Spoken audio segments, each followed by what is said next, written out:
जय माता दी। राधे राधे। आइए सुनते हैं दशा माता व्रत में दशा माता की सभी कथाएं एक साथ। दशा माता व्रत की प्रमाणिक कथा के अनुसार प्राचीन समय में राजा नल और दमयंती रानी सुखपूर्वक राज्य करते थे। उनके 2 पुत्र थे। उनके राज्य में प्रजा सुखी और संपन्न थी। एक दिन की बात है कि उस दिन होली दशा थी। एक ब्राह्मणी राजमहल में आई और रानी से कहा, दशा का डोरा ले लो। बीच में दासी बोली, हाँ रानी साहिबा, आज के दिन सभी सुहागिन महिलाएं दशा माता का पूजन और व्रत करती हैं तथा इस डोरे की पूजा करके गले में बांधती हैं, जिससे अपने घर में सुख समृद्धि आती है। अतः रानी ने ब्राह्मणी से डोरा लिया और विधि अनुसार पूजन करके गले में बांध दिया। कुछ दिनों के बाद राजा नल ने दमयंती के गले में डोरा बंधा हुआ देखा।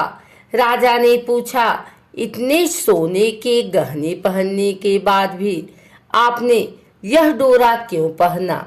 रानी कुछ कहती, इसके पहले ही राजा ने डोरे को तोड़कर जमीन पर फेंक दिया। रानी ने उस डोरे को जमीन से उठा लिया और राजा से कहा, यह तो दशा माता का डोरा था। आपने उनका अपमान करके अच्छा नहीं किया। जब रात्रि में राजा सो रहे थे तब दशा माता स्वप्न में बुढ़िया के रूप में आई और राजा से कहा, हे राजा, तेरी अच्छी दशा जा रही है और बुरी दशा आ रही है। तूने मेरा अपमान करना कैसे किया और एक काम जो किया वह अच्छा नहीं किया। ऐसा कहकर दशा माता अंतर ध्यान हो गई। अब जैसे तैसे दिन बीतते गए, वैसे वैसे कुछ ही दिनों में राजा के ठाट बाट, हाथी घोड़े, लाव लश्कर, धन धान्य, सुख शांति सब कुछ नष्ट होने लगे। अब तो भूखे मरने का समय तक आ गया। एक दिन राजा ने दमयंती से कहा, तुम अपने दोनों बच्चों को लेकर अपने मायके चली जाओ। रानी ने कहा, मैं आपको छोड़कर कहीं नहीं जाऊंगी। जिस प्रकार आप रहेंगे उसी प्रकार मैं भी आपके साथ रहूंगी। तब राजा ने कहा, अपने देश को छोड़कर दूसरे देश में चले, वहां जो भी काम मिल जाएगा वही काम कर लेंगे। इस प्रकार नल दमयंती अपने देश को छोड़कर चल दिए। चलते चलते रास्ते में भील राजा का महल दिखाई दिया। वहां राजा ने अपने दोनों बच्चों को अमानत के तौर पर छोड़ दिया। आगे चले तो रास्ते में राजा के मित्र का गांव आया।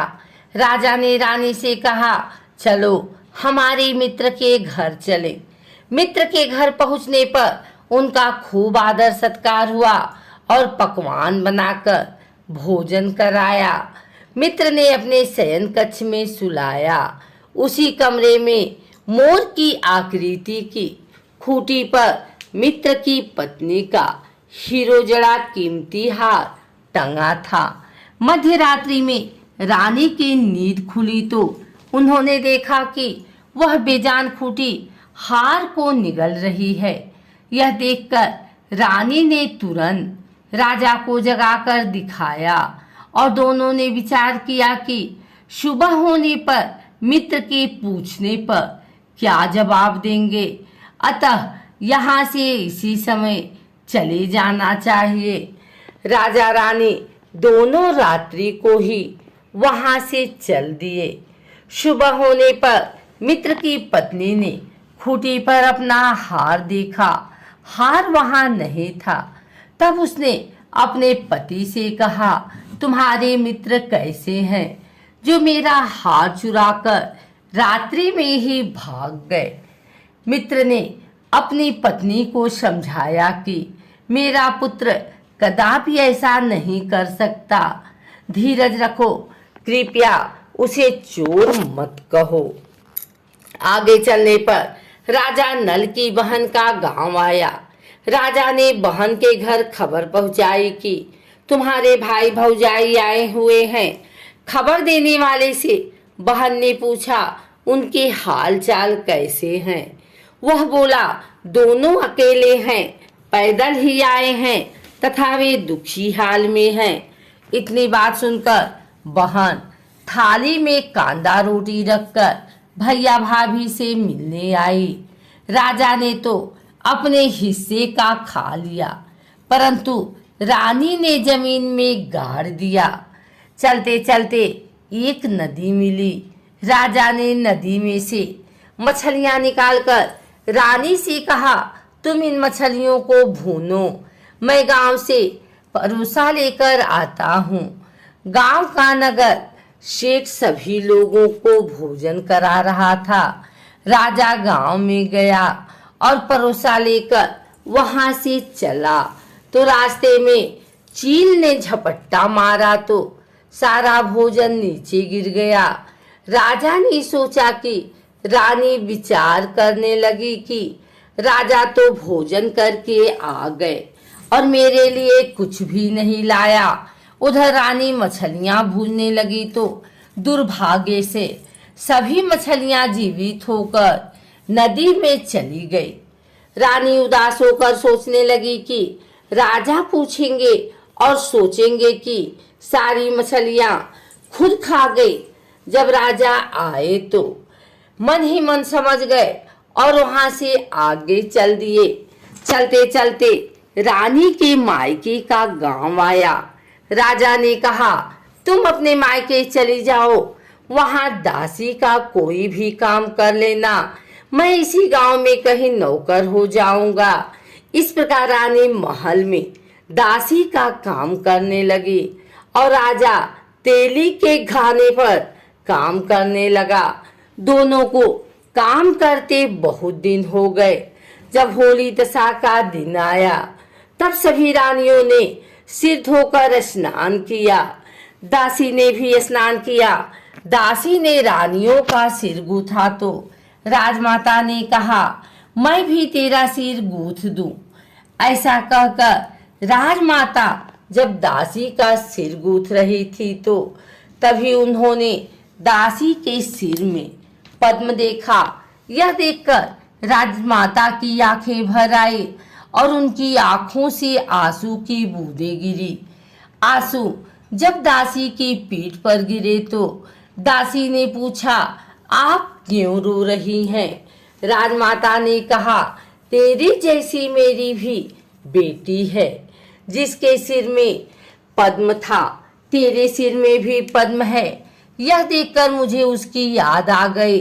तब दासी ने कहा, मैं ही आपकी बेटी हूँ। दशा माता के कोप से मेरे बुरे दिन चल रहे हैं, इसलिए यहाँ चली आई हूँ। माता ने कहा, बेटी तूने यह बात हमसे क्यों छिपाई? दासी ने कहा, माँ मैं सब कुछ बता देती तो मेरे बुरे दिन नहीं कटते। आज मैं दशा माता का व्रत करूंगी तथा उनसे गलती की क्षमा याचना करूंगी।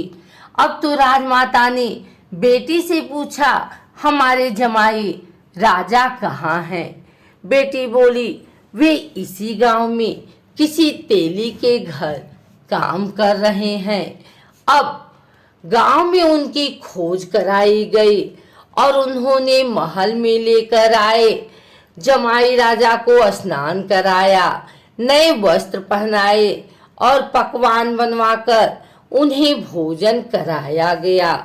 अब दशा माता के आशीर्वाद से राजा नल और दमयंती के अच्छे दिन लौट आए। कुछ दिन वहीं बिताने के बाद अपने राज्य जाने को कहा। दमयंती के पिता ने खूब सारा धन, लाव लश्कर, हाथी घोड़े आदि देकर बेटी जमाई को विदा किया। रास्ते में वही जगह आई जहां रानी ने मछलियों को भूना था और राजा के हाथ से चील के झपट्टे मारने से भोजन जमीन पर आ गिरा।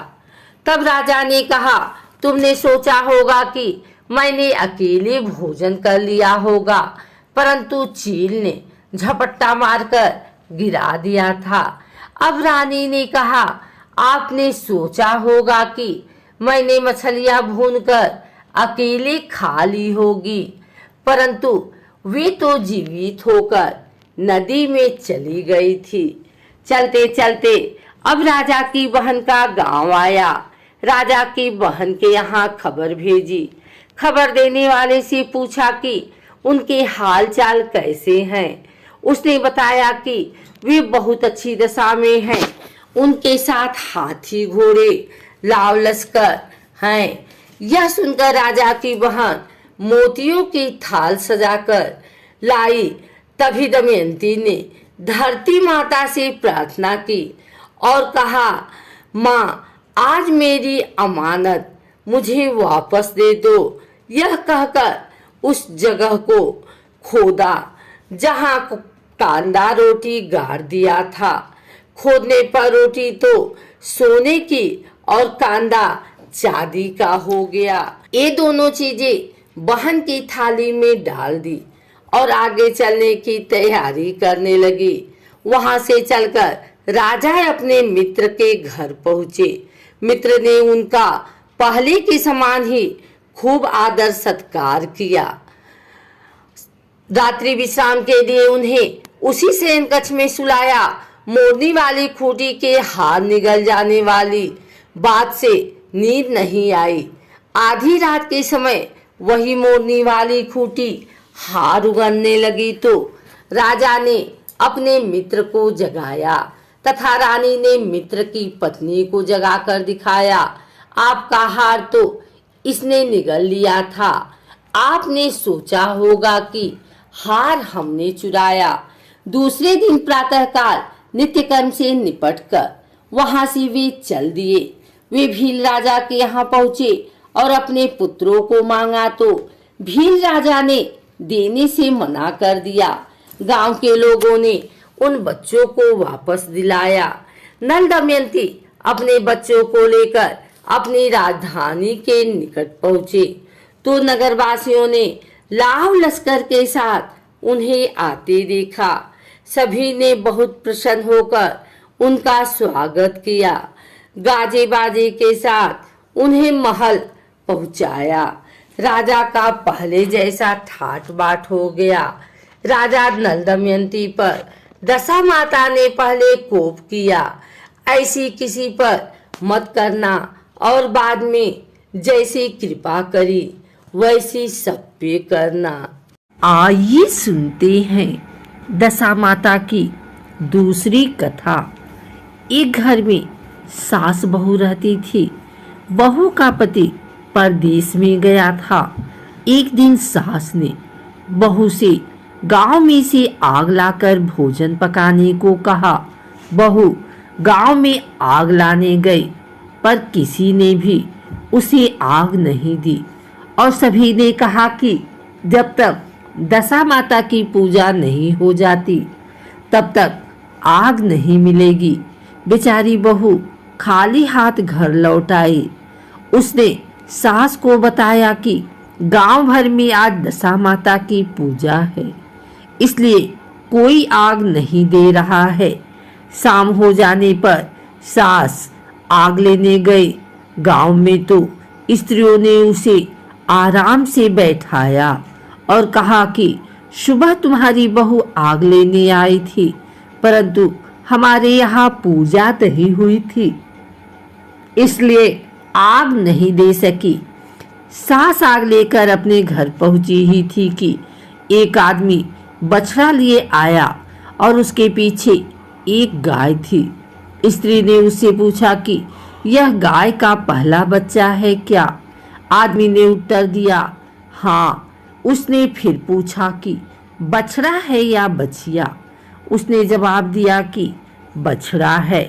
सास ने घर जाकर बहू से कहा, आओ हम दोनों भी दशा माता का डोरा लें और व्रत करें। दो सास बहू ने डोरा लिया। सवेरे से व्रत आरंभ किया। 9 व्रत पूरे हो जाने पर 10वें दिन डोरी की पूजा की। सास बहू दोनों ने मिलकर गोल गोल 10-10 अर्थात कुल 20 फेरे बनाए। 21वां बड़ा फेरा गाय को दिया।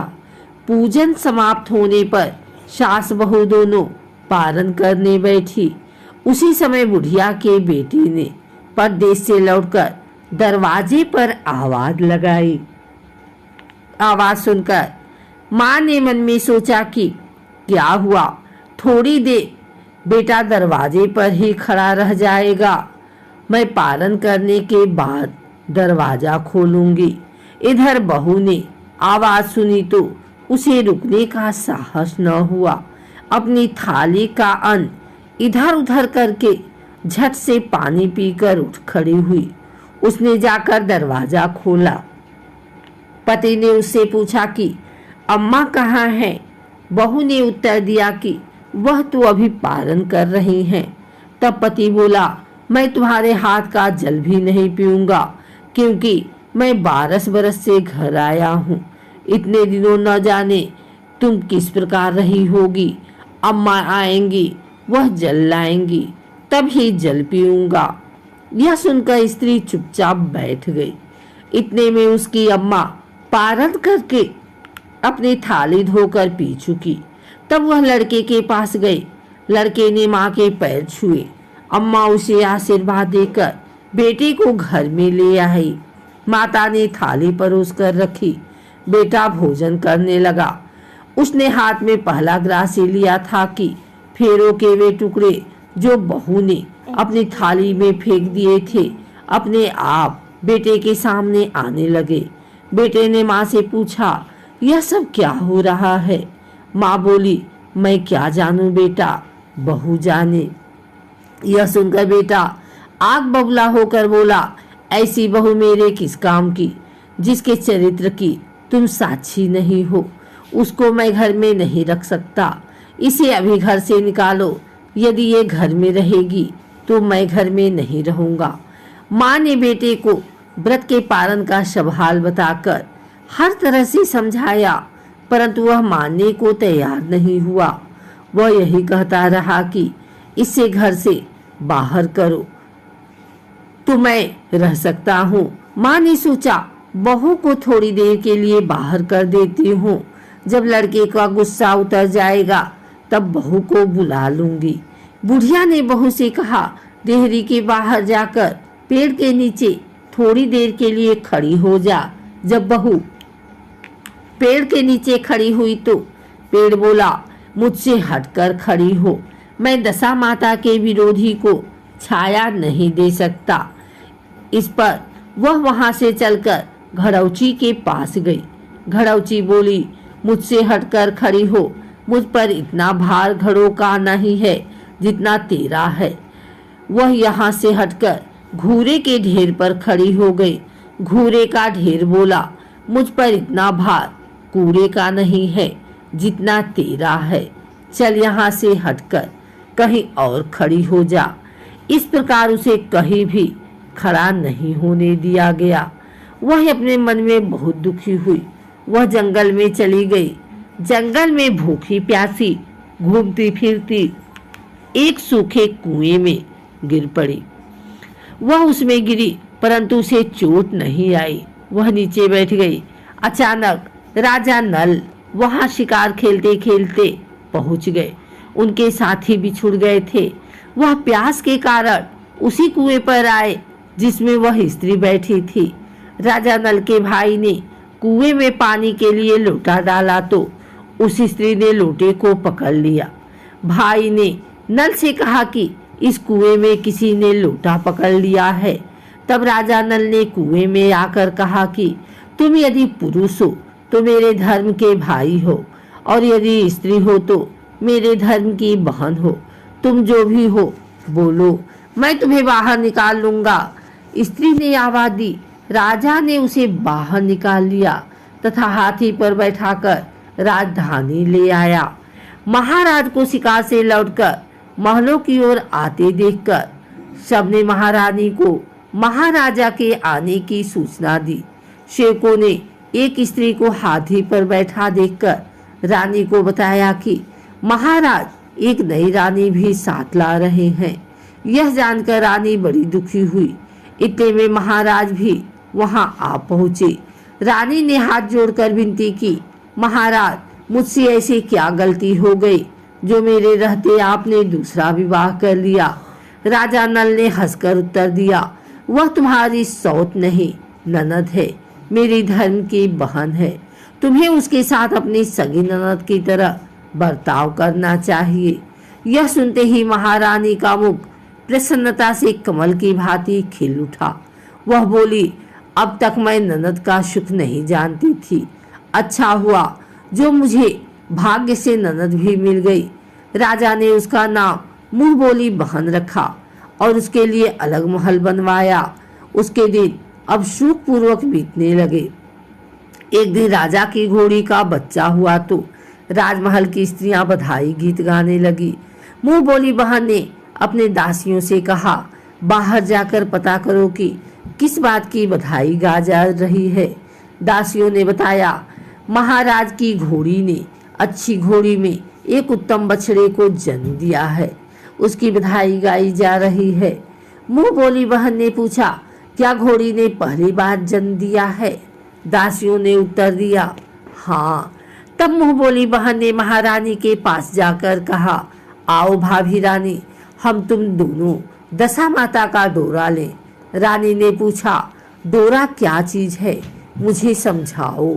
वह बोली, दशा माता के व्रत का यह नियम है कि पहले पहल जब गाय या घोड़ी या स्त्री के प्रसव की खबर सुने तब डोरा लेकर व्रत आरंभ करते हैं। 9 व्रत करने के बाद 10वें दिन डोरे का पूजन करके विसर्जित करते हैं। इसके साथ उसने पारण का नियम भी बताया। तब महारानी बोली, तुम्हारा व्रत तुमको फले। मैं पूरी और दूध की खीर खाने वाली रानी महारानी भला बंद फरा गोले की पपड़ी खाकर कैसे रह सकती हूँ? ऐसा कहना खाए मेरे दुश्मन। वह बोली, भाभी मुझे जो चाहे कह लो, परंतु व्रत के संबंध में कुछ मत कहो। मैं इसी व्रत के उलझन में आज मारी मारी फिरती हूँ, आपके देश में आई हूँ। महारानी ने उदासीनता के साथ कहा, मुझे क्या पड़ी है, तुम्हें जो अच्छा लगे वह करो, मैं मना तो नहीं कर रही हूँ।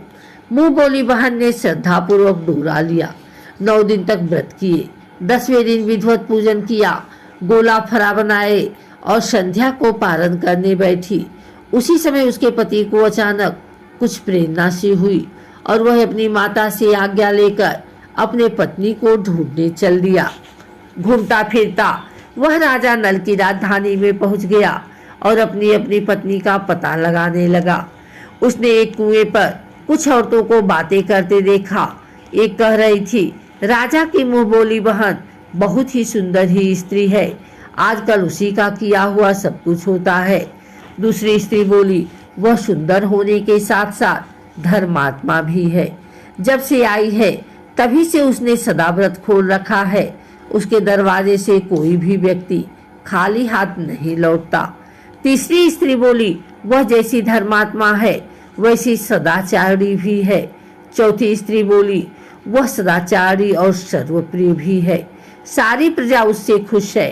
5वीं स्त्री बोली, यह सब तो सही है, परंतु अब तक यह पता नहीं चला कि वह कौन है और कहाँ की रहने वाली है। उन औरतों की बात सुनकर वह साधु के वेश में राजा नल की मुंह बोली बहन के महल के द्वार पर जा पहुंचा। वहां उसने भिक्षा के लिए आवाज लगाई तो द्वारपाल उसे भिक्षा देने लगा। उसने द्वारपाल के हाथों से भिक्षा लेने से मना कर दिया और बोला, भिक्षा देने वाली स्वामिनी के हाथ से ही भिक्षा ग्रहण करूंगा, नहीं तो अपने रास्ते चला। तब द्वारपाल ने उसे कहा, इस समय वह दशा माता का व्रत करके पारण कर रही हैं, पारण समाप्त होने के बाद ही वह तुमको भिक्षा दे सकती हैं, तब तक तुम इंतजार करो। वह चुपचाप बैठकर इंतजार करने लगा। पारण कर लेने के बाद वह मुट्ठी भर मोती लेकर आई, परंतु सामने अपने पति को पल्ला फैलाए देखकर वह मुस्कुराती हुई लौट गई। दोनों ने एक दूसरे को पहचान लिया था। महारानी ने मुंह बोली ननद को मुस्कुराते देखकर कहा, जब से तुम आई हो आज तक मैंने मुस्कुराते नहीं देखा।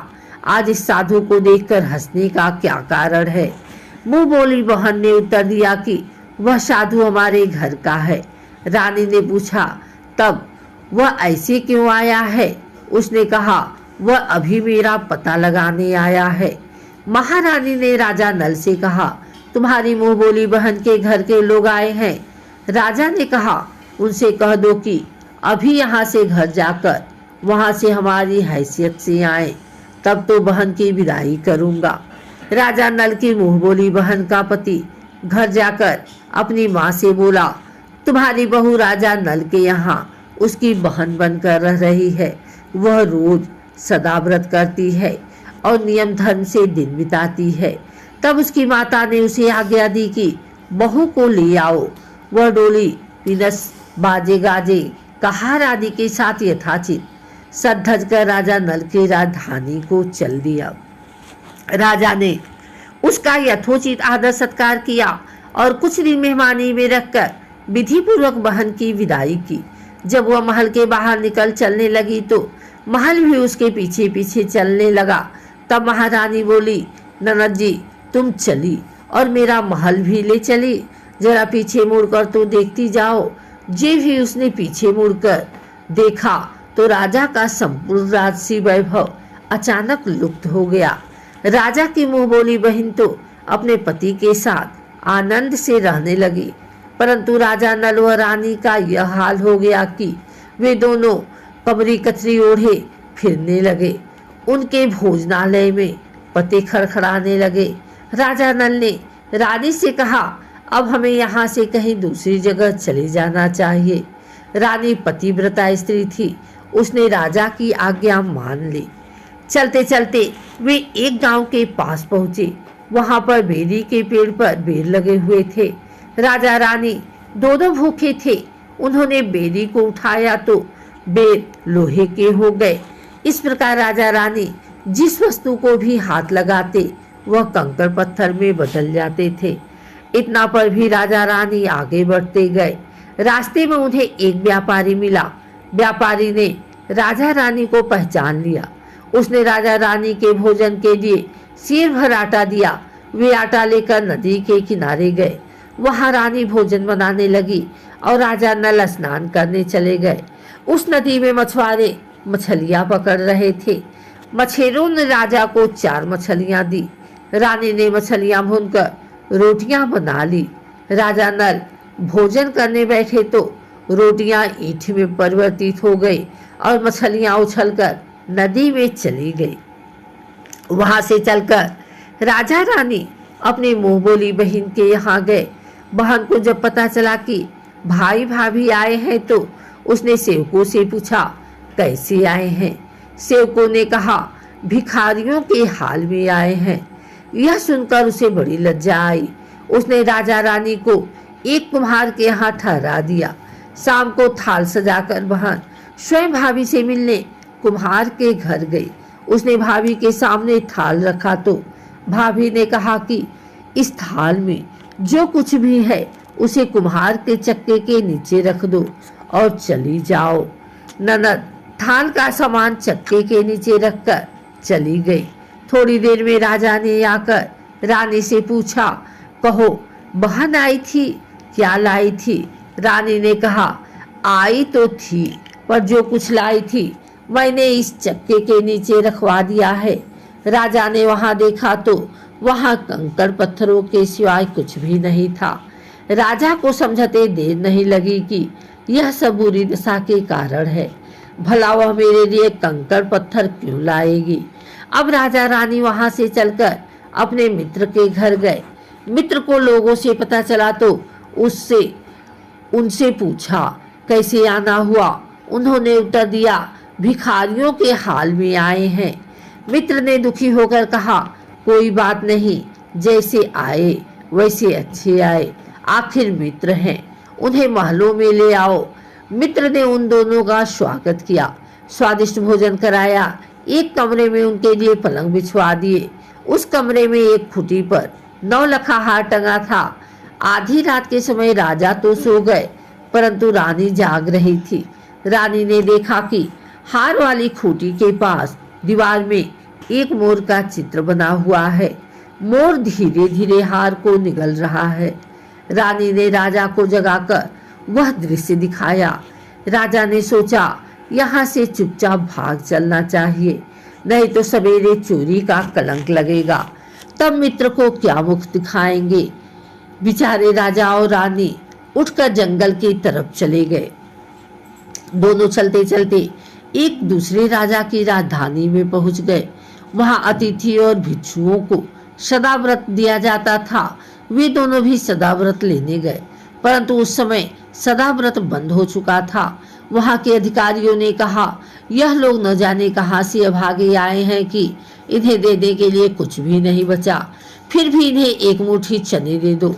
उन्होंने इस प्रकार से अनादर और कड़वी बातें सहित दान लेना अस्वीकार कर दिया। वे दानाध्यक्ष की निंदा करते हुए बोले कि ऐसी कंजूसी है तो सदाव्रत देने का नाम ही क्यों करता है। दानाध्यक्ष बोला, यह तो बड़ा घमंडी भिक्षुक लगता है, भीख भी मांगता है और गाली भी देता है। इनको हवालात में डाल दो। इस प्रकार दोनों को एक कोठरी में बंद कर दिया। एक एक मुट्ठी चने दोनों को खाने के लिए मिलने लगे। जिस कोठरी में राजा रानी बंद किए गए थे, उसी के पास आम रास्ता था। एक जमादारनी राजा की घुड़साल साफ कर उसी रास्ते से निकला करती थी। एक दिन वह बहुत देर से निकली। रानी उससे पूछने लगी कि आज तुम्हें इतनी देर कैसे हो गई। वह बोली कि आज राजा की घोड़ी के बछड़ा हुआ था, उसकी टहल में देर हो गई। रानी ने पूछा कि घोड़ी का पहला प्रसव है क्या। जमादारनी ने बताया, पहली बार। रानी ने फिर पूछा, बछड़ा हुआ है या बछड़ी। जमादारनी ने बताया कि बहुत अच्छा बछड़ा हुआ है। यह सुनकर रानी ने राजा से कहा, एक बार मैंने तुम्हारी मुंह बोली बहन के डोरे का अनादर किया था, उसी दिन से हमारी दशा बदल गई। मैं आज दशा माता का डोरा लेना चाहती हूँ। राजा ने कहा, परंतु यह पूजा की सामग्री कहाँ से आएगी, उसके नियम धर्म का पालन कैसे होगा। रानी ने उत्तर दिया, दशा माता की सब कुछ करेंगी, मैं तो उन्हीं का नाम लेकर डोरा लेती हूँ, फिर जो होगा देखा जाएगा। रानी ने 9 तार राजा की पगड़ी से और 1 तार अपने आंचल का लेकर अपना डोरा तैयार किया और उसे समय से व्रत करने लगी। थोड़ी देर में ही वहां का राजा अपनी घोड़ी को देखने के लिए उसी रास्ते से निकला। राजा ने नल दंपति को देखा तो कोठरी में बंद देखकर पूछा कि वे लोग कौन हैं और इनका क्या अपराध है। पहरेदारों ने कहा, ये लोग भिक्षा लेने आए थे, ये आपको आशीर्वाद देने के बदले गालियां देते थे, इसी कारण दानाध्यक्ष ने इन लोगों को कैद में डाल दिया है। राजा ने कहा, यह तो इनका कोई अपराध नहीं है, इनको मनोवांछित भिक्षा नहीं मिली होगी, इसलिए ये गालियां देने लगे होंगे। इनको संतुष्ट करना चाहिए था, ना कि कैद में डाल देना चाहिए। इनको अभी रिहा करो। राजा की आज्ञा से उसी समय दोनों को कोठरी से बाहर निकाला गया। राजा उनके पांव में पद्म और माथे पर चंद्रमा देखकर पहचान गया कि यह तो राजा नल और रानी दमयंती हैं। इस पर उसने दोनों हाथों से हाथ जोड़कर क्षमा मांगी और हाथी पर बैठाकर अपने महल में ले गया। उस दिन तक राजा के यहाँ रहकर उन दोनों ने पूरे राजसी ठाठ के साथ अपनी राजधानी की ओर प्रस्थान किया। रास्ते में वे पहले अपने मित्र के यहाँ गए। मित्र ने राजा नल की आने की खबर सुनकर लोगों से पूछा, मित्र आए तो कैसे आए। लोगों ने कहा, अब की बार तो राजसी ठाट बाट के साथ हाथी घोड़े डंका निशान पालकी पीनस एवं फौज के साथ लेकर आए हैं। मित्र ने कहा, अच्छी बात है, आने दो। मेरे लिए तो जैसे तब थे वैसे ही अब भी हैं, आखिर है तो मित्र ही। राजा रानी मित्र के महल में गए। मित्र ने उनको आदर सत्कार के साथ उसी स्थान पर ठहराया जिस स्थान पर पहले ठहराया था। आधी रात के समय जब राजा सो रहे थे और रानी पैर दबा रही थी, तब रानी ने देखा कि मोर का चित्र जो पहले हार को निगल गया था उसे उगल रहा है। रानी ने राजा को जगाकर यह दृश्य दिखाया। राजा नल ने अपने मित्र को बुलाकर यह दिखाया। मित्र बोला कि मैंने तब भी तुमको चोर नहीं समझा था और न अब समझता हूँ। यह दृश्य तुम्हारी बुरी दशा का फल है। आप निश्चित रहिए, मेरे मन में कोई मैल नहीं है। मित्र के यहाँ से चलकर राजा रानी अपनी मुंह बोली बहन के यहाँ गए। उसने सुना राजा भैया आ रहे हैं तो उसने लोगों से पूछा कैसे आ रहे हैं। लोगों ने कहा जिस प्रकार राजा का आना चाहिए उसी प्रकार से आ रहे हैं। उसने कहा उनको मेरे महल ले आओ। जब राजा नल का हाथी बहन के महल की ओर बढ़ा तब रानी ने कहा आप अपनी बहन के घर जाइए, मैं तो उसी कुम्हार के घर रहूंगी जिसके पहले ठहरी थी। राजा ने कहा जिस कारण इतने दुख उठाए तुम फिर उससे झगड़ा मोल लेना चाहती हो, यह तुम अच्छा नहीं कर रही हो। परंतु रानी नहीं मानी, वह कुम्हार के घर ही ठहरी। राजा बहन के घर चले गए। शाम को राजा की बहन भाभी के लिए थाल सजाकर कुम्हार के यहाँ आई। उसने भाभी के सामने थाल रख दिया। भाभी सोने चांदी के गहने उतार उतार कर रखने लगी और कहने लगी खाओ रे मेरे सोने चांदी के गहने खाओ, हम भूखे नंगे क्या खाएंगे। यह उड़ाना सुन ननद बोली यह उड़ाना किसे देती हो, मुझसे उस समय जो हुआ कुछ हो सका वो उस समय लाई थी, वही अब भी लाई हूँ। विश्वास न हो तो चक्के के नीचे अब भी देख लो। सचमुच चक्के के नीचे देखा तो वहां पर मणिक मोतियों का ढेर लगा था। रानी यह सब देखकर सन रह गई। वह बोली ननद जी तुम्हारा कोई दोष नहीं है, यह तो हमारी बुरी दशा का परिणाम था। रानी ने ननद का लाया सब सामान तथा उनमें अपनी तरफ से कुछ और जवाहरात मिलाकर ननद को वापस कर दिया। परंतु ननद को पूजा का न्योता देना भूल गई। वहां से चलकर राजा सुरा गाय के पास आए। गाय ने सेना सहित राजा को भरपेट दूध पिलाया। वहां से आगे चलकर वे नदी के तट पर पहुंचे तो वहां पड़ाव डाला। भोजन बनवाया गया। जब राजा भोजन करने बैठे तो उसी समय नदी में उछलकर गिरी हुई भुनी भुनाई मछलियां अपने आप थाली में गिर पड़ी। वह रोटियां जो ईंट बन गई थी फिर से रोटियां बन गई। राजा ने कहा यह सब क्या हो रहा है, कुछ समझ में नहीं आता। रानी ने बताया कि ये रोटियां और मछलियां वे ही हैं जो उस दिन हमें नसीब नहीं हुई थी। मैं यदि आपसे उस समय कहती कि तली हुई मछलियां जल में उछल गई और रोटियां ईंट बन गई तो आप कदापि भी इसे सच नहीं मानते। इसी कारण मुझे बहाना बनाना पड़ा था। अब राजा रानी अपने राजधानी की ओर आगे बढ़े। जब राजा की फौज अपनी राजधानी के समीप पहुंची तो वहां के लोगों ने समझा कि दूसरे राजा ने राजधानी पर आक्रमण कर दिया है। वे घबरा गए। वहां के लोग नजराना लेकर राजा से मिलने गांव के बाहर आए। परंतु यह क्या, यह तो अपने राजा हैं। लोगों का प्रसन्नता का ठिकाना न रहा। वे श्रद्धा भक्ति के साथ महाराज के आगे चलकर उन्हें उनके महल में ले गए। राजा रानी ने महल में प्रवेश किया। रानी ने तुरंत दशा माता की पूजा का प्रबंध किया। उसने उस पूजा में नगर की सब सौभाग्यवती स्त्रियों को बुलाया। भगवती के भोग के लिए सब प्रकार के पकवान बनवाए और आटे की 10 बत्तियां, 10 शक्कर की गुंजिया और 10 अठवाइयां सुहागिनों के आंचल में डाली। सुहागिनों का श्रृंगार करके दशा माता की पूजा आरंभ हुई। कलश स्थापित करके दीपक को जलाया गया, परंतु उसकी बाती जली नहीं। इस पर पंडितों ने कहा कि कोई न्योता पाने वाला न्योतने की वो तो नहीं रह गया है, स्मरण किया जाए, उसके आने पर दीपक जल जाएगा। रानी ने सोच विचार कर बताया कि ननद न्योतने से रह गई है। पंडितों ने कहा कि उसे फौरन बुलाया जाए। राजा ने अपना दूरतगामी रथ भेजकर अपने मुंह बोली बहन को बुलवाया। उसके आते ही कलश का माणिक दीपक प्रज्वलित हो गया। बड़ी धूमधाम से पूजा की गई। अंत में सुहागिनों को भोजन कराकर विदा किया गया। उसी समय राजा ने राज्य में आज्ञा जारी की, मेरी प्रजा के लोग दशा माता का व्रत किया करें। भगवती माता ने जिस प्रकार राजा नल के दिन फेरे उसी प्रकार सबके दिन फेरे। आइए सुनते हैं दशा माता की तीसरी कथा। इस कथा को सुनने मात्र से सभी मनोकामना होती है पूर्ण। एक सास बहू थी। एक दिन सुबह सुबह सास ने बहू से कहा, जाओ आग लाकर भोजन बनाओ, बड़ी भूख लगी है। बहू हाथ में कंडा लेकर आग लेने गांव में गई।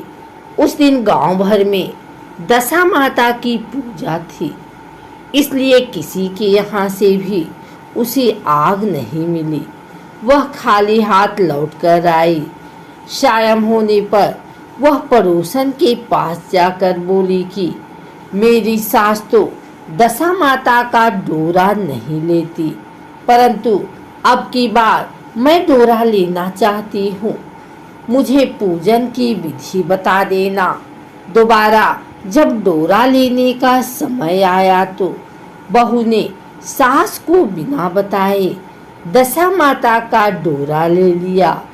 9 दिन वह किसी न किसी बहाने पड़ोसन के घर जाकर कथा सुनते रही। 10वें दिन उसे चिंता सताने लगी कि अब मैं पूजा कैसे करूंगी। वह मन ही मन दशा माता क्या ध्यान धरकर सोचने लगी कि आज सास कहीं बाहर चली जाए तो मैं शांतिपूर्वक पूजा कर लूं। दशा माता की कृपा से सास बहू से बोली, मैं आज खेतों में जा रही हूँ, यदि मुझे आने में देर हो जाए तो तुम मेरे लिए खेत पर खाना ले आना। बहू के मन की मुराद पूरी हो गई। वह तो यही चाहती ही थी। उसने सास से कहा कि आप निश्चिंत होकर जाइए, घर का सारा काम मैं निपटा दूंगी। सास के जाते ही बहू ने स्नान कर दशा माता की पूजा की। इसके बाद वह पूजा की सामग्री मिट्टी के गोले में रखकर उसे सिलाने के लिए ले जाने लगी थी कि उसकी सास खेतों से वापस आ गई। सास को देखकर बहू ने जल्दी से उस गोले को मटकी में छिपा दिया। उसने सोचा कि उचित समय पर गोले को दही से निकालकर विसर्जित कर दूंगी। सास ने आते ही बहू से कहा, तुम मुझे खाना देने क्यों नहीं आई? अब तक क्या कर रही हो? बहू ने कहा कि आज मैंने सर के बाल धोए थे, उनके सूखने की देर लग गई, इस कारण भोजन बनाने में देर हो गई। मैं थाली लगाती हूँ, आप भोजन कर लीजिए। सास का गुस्सा कुछ ठंडा हुआ। वह पैर धोकर चौके पर बैठी ही थी कि उसका बेटा भी आ गया। वह भी माता के साथ भोजन करने बैठ गया। सास भोजन करके उठना ही चाहती थी कि उसका बेटा बोला, मुझे तो दही चाहिए। सास ने बहू से दही देने के लिए कहा। बहू बोली, मैं तो रसोई में हूँ, आप ही इन्हें दही दे दें। सास हाथ धोकर दही लेने गई, परंतु जैसे ही उसने छाछ की मटकी उठाई तो उसमें कुछ खड़खड़ाने की आवाज़ आई। उसने हाथ डालकर देखा तो उसे एक बड़े सोने का गोल मिला। सास ने आश्चर्य से बहू से पूछा, इस छाछ की मटकी में यह सोने का गोला कहाँ से आया? इसे तुम कहाँ से चुरा कर लाई हो? यहाँ क्यों छिपा कर रखा है? मैं समझ गई कि इसी वजह से तुम छाछ देने नहीं उठी। इसका भेद बताओ। बहू बोली, मुझे कुछ नहीं पता, मेरी दशा माता जाने। मैंने आपको बताए बिना दशा माता का डोरा लिया था और उनकी पूजा की थी। आपके आ जाने के कारण मैं डोरे को विसर्जित करने नहीं जा सकी। आपके डर से मैंने इसे छाछ की मटकी में छिपा दिया था। दशा माता ने इसे सोने का बना दिया, मैं इसमें क्या कर सकती हूँ? सास ने बहू को गले लगा लिया और कहा, अब मैं भी तुम्हारे साथ डोरा लूंगी और विधिवत व्रत और पूजा किया करूंगी। हे दशा माता, जैसे तुमने इनको दिया वैसे ही सब भक्तों पर कृपा करना। आइए सुनते हैं दशा माता व्रत कथा 4। एक साहूकार था, उसके परिवार में 5 पुत्र, उनकी बहुएं तथा एक पुत्री थी। पुत्री का विवाह हो चुका था, परंतु उसका गौना नहीं हुआ था। इस कारण वह भी अपनी माता पिता के घर में रह रही थी। एक दिन साहूकार की पत्नी दशा माता का डोरा ले रही थी। उसकी बहुओं ने भी डोरे लिए। बहुओं ने अपने सास से पूछा कि क्या ननद के लिए भी डोरा लेना है। सास ने कहा हाँ। इस पर बहुओं ने कहा कि उनकी तो विदाई होने वाली है, यदि व्रत से पहले ही विदा हो गई तब क्या होगा। सास ने उत्तर दिया, मैं व्रत का सारा सामान साथ में रख दूंगी, वह अपने ससुराल में पूजा कर लेगी। ऐसा ही हुआ। उसके ससुराल से लेने उसका पति आ गया। माँ ने बेटी को विधि पूर्वक विदा किया और उसकी पालकी में पूजा का सब सामान रखवा दिया। लड़की जब अपने ससुराल पहुंची तो उसे घर के आंगन में गलीचा बिछाकर बैठाया गया। आस पड़ोस की महिलाएं नई बहू को देखने आने लगी। सब उसकी सुंदरता और गहने कपड़ों की तारीफ करने लगी। किसी की निगाह उसके गले में बंधे डोरे पर पड़ गई। वह बोली, बहू की माँ बड़ी टुटके वाली है। सबकी निगाहें उसकी बात सुनकर उसके गले में पड़े डोरे पर पड़ी। सभी स्त्रियां डोरे के बारे में अपनी अपनी राय प्रकट करने लगी। शाम को सास, ननद, देवरानी, जेठानी, घर की सभी स्त्रियां भी उसी डोरे की चर्चा करने लगी। सब डोरे की निंदा कर रही थी। सुबह से शाम तक डोरे के बारे में सुनते सुनते बहू का दिमाग खराब हो गया। उसने डोरे को गली से उतारकर जलती हुई आग में डाल दिया। डोरे के जलते ही सारे घर में आग लग गई। घर में रखा सब धन जल गया। सब आदमी अपने प्राण बचाकर घर से बाहर भागे। अब घर में केवल नई बहू और उसका पति रह गया, बाकी सब भाग गए। घर का सारा सामान जल गया था। घर में अब न खाने को अन्न था और न ही पहनने के लिए वस्त्र बचे थे। इसलिए दोनों पति पत्नी गांव छोड़कर रोजगार खोजने चल दिए। चलते चलते वे उसी गांव में पहुंच गए जहां की वह लड़की थी। लड़की ने अपने पति से कहा, तुम यहाँ भाड़ झोंको और मैं भी कोई काम ढूंढती हूँ। पत्नी का कहना मानकर वह बाढ़ झोंकने लगा और वह स्वयं एक कुएं पर जाकर बैठ गई। उस कुएं पर सारे गांव की स्त्रियां पानी भरने आया करती थी। उस लड़की की भाभियां उस कुएं पर पानी भरने आई, परंतु उन्होंने अपनी ननद को नहीं पहचाना। वे उससे बोली, तुम तो किसी भले घर की लड़की मालूम होती हो, कुछ काम करना चाहती हो तो बोलो। लड़की बोली, काम तो करूंगी परंतु कोई नीच काम नहीं करूंगी। बड़ी भाभी बोली, हमारी ननद ससुराल चली गई है, तुम हमारे बच्चों की देखभाल करती रहना और हमारे घर से सीधा लेकर अपना भोजन बना लिया करना। लड़की इस काम के लिए राजी हो गई। लड़की की भाभियां अपने घर आई और सास से बोली, कुएं पर एक अनाथ लड़की बैठी है, वह हमारे घर रहने और बच्चों की देखभाल करने को राजी है। आप कहो तो हम उसे रख ले। सास ने कहा, खुशी से रख लो, परंतु आपस में कलह मत करना। सब बहुएं राजी हो गई। वे वापस कुएं पर आई और उसे घर ले आई। वह अपने भतीजे और भतीजियों की देखभाल करने लगी और अपना जीवन निर्वाह करने लगी। एक दिन दशा माता का डोरा लेने का अवसर आया। सास के कहने पर सब बहुओं ने डोरा लिया। बहुओं ने सास से पूछा कि क्या इस लड़की के लिए भी डोरा लेना है। सास ने कहा, हाँ, बहुओं ने कहा, इसी प्रकार अपने ननद जी के लिए भी डोरा ले लिया था, परंतु पूजा से पहले ही उनकी विदाई हो गई। अब इस लड़की को डोरा दिलाना चाहती हो, यदि यह पूजा से पहले चली गई तो क्या होगा? सास बोली, तुम्हारी ननद ने अपने घर जाकर पूजा की होगी।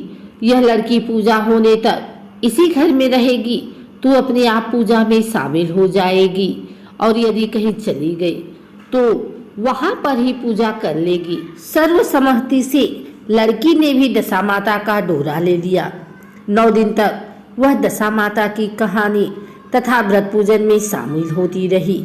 10वें दिन लड़की की माता व बहुओं ने सर से स्नान किया और घर में चौका लगाया तथा पूजन की तैयारी करने लगी।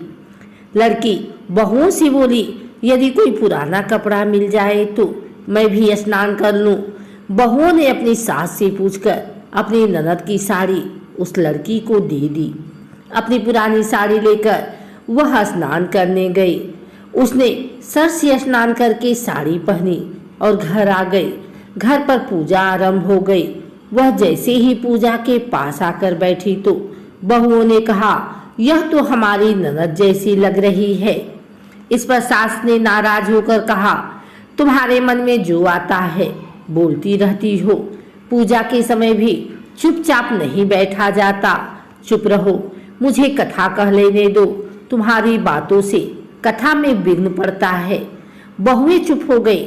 घर की सब स्त्रियों ने पारण किया, लड़की ने भी पारण किया। इसके बाद स्त्रियां एक दूसरे का सर गूंथने लगी। एक ने लड़की का सर गूंथना शुरू किया। वह बोली कि जैसी गूंथ सिर में है वैसी गूंथ हमारी ननद के सिर में थी। सास नाराज होकर बोली, तुम मेरी बेटी की तुलना इससे क्यों कर रही हो? सास ने बहू को तो डांट दिया, परंतु उसकी बात मन में घर कर गई। उसने लड़की से कहा, आज रात मेरे पास सोना। रात तो जब बहुएं सो गई तो उसने लड़की से पूछा, तुम्हारे पीहर में कभी कोई था? उसने जवाब दिया, मेरे 5 भाई और भाभियां तुम जैसे माता पिता थे।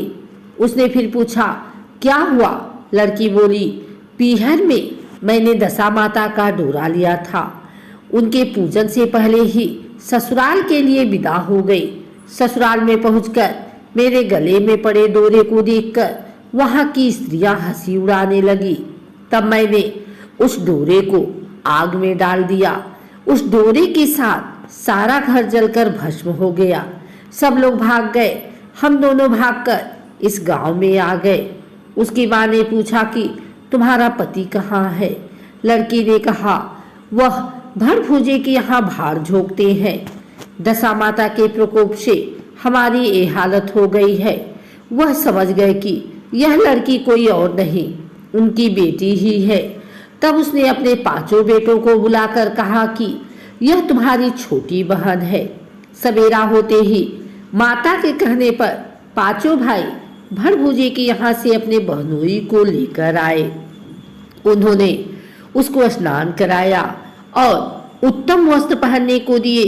कपड़े पहनकर वह सुंदर शाहूकार दिखाई देने लगा। वह कुछ दिन ससुराल रहकर अपने घर चला गया। घर पहुंचकर उसने देखा कि सब लोग पहले की तरह सुखपूर्वक रह रहे हैं। इसके बाद वह अपने ससुराल आया और अपनी पत्नी को विदा कराकर घर ले गया। वह अपनी दशा पर विचार करती हुई जा रही थी। मार्ग में एक नदी पड़ी। उस नदी में स्नान करके अप्सराएं दशा माता का डोरा ले रही थी। उनके पास एक डोरा बच गया था। वह अप्सराएं बोली, यदि इस डोली में कोई उच्च वर्ग की स्त्री हो तो उसे ये डोरा दे दे।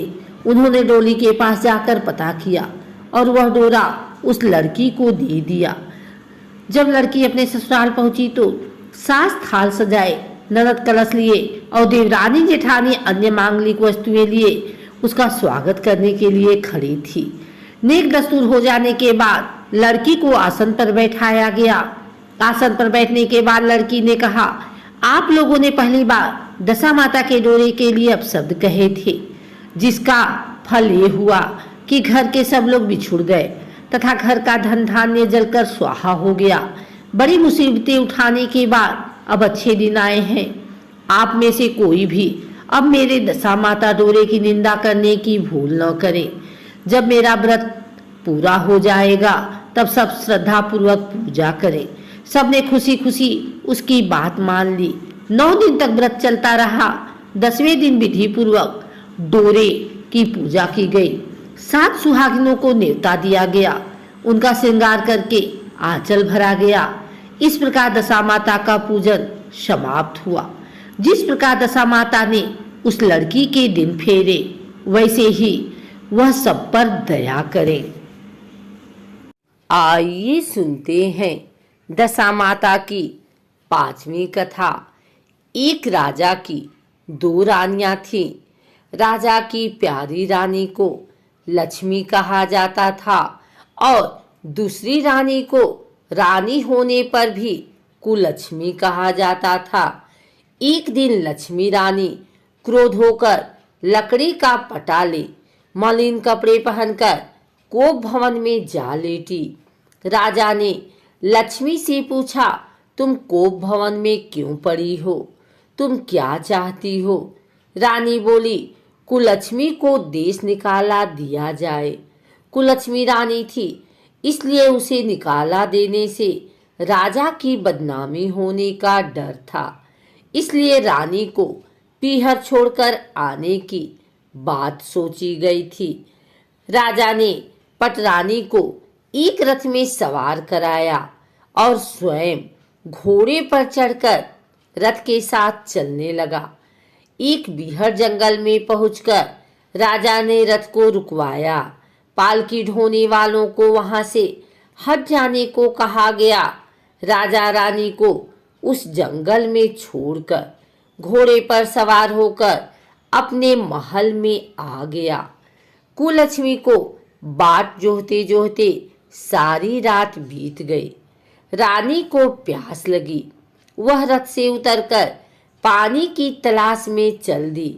रानी ने आसपास पानी खोजा, परंतु उसे कोई जलाशय नहीं दिखाई दिया। रानी ने एक सारस के जोड़े को एक तरफ जाते देखा। रानी कुलक्ष्मी सारस के जोड़े के पीछे चल दी। चलते चलते वह एक नदी के किनारे पहुंच गई। रानी ने सोचा, यदि यहीं से निवृत्त होकर नदी के किनारे पहुंच जाती। कुलक्ष्मी सारस के जोड़े के साथ साथ ही नदी के किनारे पहुंच गई। रानी ने नदी में स्नान किया और जल पीकर अपनी प्यास बुझाई। उस समय कुछ अन्य स्त्रियां भी स्नान कर रही थी। स्नान करने के बाद उन स्त्रियों ने दशा माता का डोरा लिया। उनके पास एक डोरा बच गया। उन्होंने रानी से डोरा लेने का अनुरोध किया। रानी डोरा लेकर अपने रथ में आकर बैठ गई। दशा माता ने रानी की परीक्षा लेने के लिए एक बुढ़िया का वेश धारण कर उसके रथ के पास आई। वह रानी से बोली कि बेटी, यहाँ बैठी क्या कर रही हो? रानी ने बुढ़िया से कहा, पहले तुम बताओ, तुम कौन हो? बुढ़िया ने उत्तर दिया, मैं तुम्हारी मौसी हूँ। तब रानी उसके गले लगकर रोने लगी। उसने अपना विपदा भरी सारी कहानी बुढ़िया को बता दी। अंत में रानी ने बुढ़िया से कहा, अब मुझे केवल तुम्हारा ही सहारा है, मेरी रक्षा करो। दशा माता की कृपा से उसी जगह माया का शहर बस गया। रानी के भाई भाभी आदि सारा मायका वहां प्रकट हो गया। रानी ने अपने पीहर के साथ मिलकर 9 दिन दशा माता की कथा कहानियां सुनी। 10वें दिन डोरे की पूजा होनी थी। उस दिन सवेरे उठकर दशा माता ने रानी से कहा, नदी में स्नान कर आओ, वहां तुमको स्वर्ण कलश मिलेगा, तुम उसे ले लेना और जो डोली तुम्हें लेने आए उसमें बैठ जाना। किसी से ये मत पूछना कि यह डोली किसकी है। रानी ने नदी में स्नान किया। वह स्नान करके बाहर निकल आई तो उसे 2 स्वर्ण के कलश नदी के किनारे रखे मिले। उन्हीं के पास रेशमी वस्त्र रखे थे। उन वस्त्रों को रानी ने पहन लिया।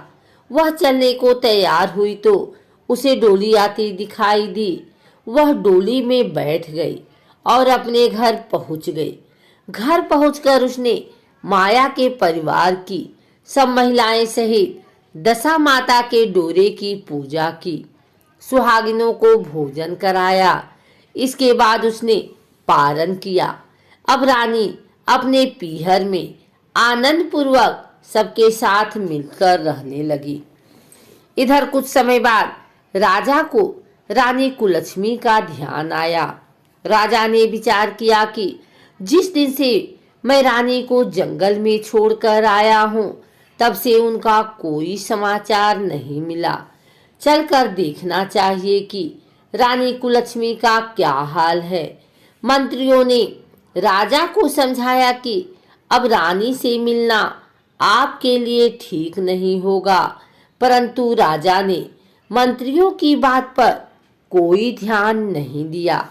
वह घोड़े पर सवार होकर उसी स्थान पर पहुंचा जहां पर रानी को छोड़ आया था।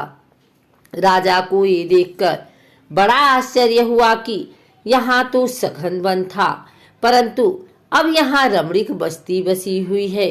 राजा ने लोगों से पूछा, यह कौन सी नगरी है? लोगों ने उसे बताया कि यह कुलक्ष्मी का नगर है। अब तो राजा के आश्चर्य का ठिकाना न रहा। वह बार बार सोच रहा था कि क्या यह नगर मेरी पटरानी कुलक्ष्मी द्वारा बसाया नगर है? राजा ने कुलक्ष्मी के महल के पास जाकर सूचना भिजवाई कि उनसे अमुक देश के राजा मिलना चाहते हैं।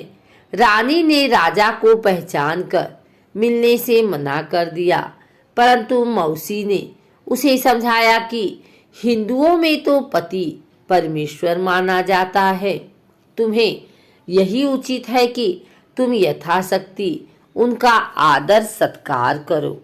मौसी के कहने पर रानी कुलक्ष्मी ने राजा को महल में बुलवाया। दोपहर को राजा को भोजन पर बुलाया गया। राजा के साथ नाई भी था। रानी राजा और नाई को भोजन कराने लगी। पहली बार रानी ने नाई की पत्तल पर भोजन परोसा तो नाई ने रानी के पैर पर एक छींटा लगाया। रानी इस भेद को नहीं समझ सकी। नाई ने उसके पैर पर रायते का छींटा क्यों मारा? रानी दूसरी बार पोशाक बदलकर फिर आई। राजा मन में सोचने लगा कि यहाँ तो बहुत सी रानियां हैं, सबकी शक्ल एक जैसी है। मैं अपनी रानी को कैसे पहचानूंगा? डेरे आकर राजा ने नाई से कहा, यहाँ तो कई रानियां हैं, मैं अपने रानी को कैसे पहचानूं? नाई बड़ा चतुर था। वह बोला, रानी तो एक ही है, परंतु वह पोशाक बदल बदल कर हमारे सामने आ रही है। राजा ने नाई से पूछा, तुझे कैसे पता चला कि रानी एक ही है? नाई बोला कि मैंने उनके पैर पर रायते का छींटा मारा था। वह 3 बार कपड़े बदलकर हमारे सामने आई, परंतु वह छींटा उनके पैर पर 3 बार लगा था। अगले दिन रानी ने राजा को अपने महल में बुलवाया। राजा को अपनी मेज पर बिठाकर खाने के लिए पान का बीड़ा दिया। पान खाकर राजा पलंग पर लेट गया और रानी उसके पैर दबाने लगी। राजा ने रानी से अपने किए के लिए क्षमा मांगी और रानी को अपनी राजधानी में चलने को कहा। रानी ने कहा, आप मुझे किस मुंह से चलने को कह रहे हो? आप तो मुझे जंगल में अकेला छोड़कर चले गए थे।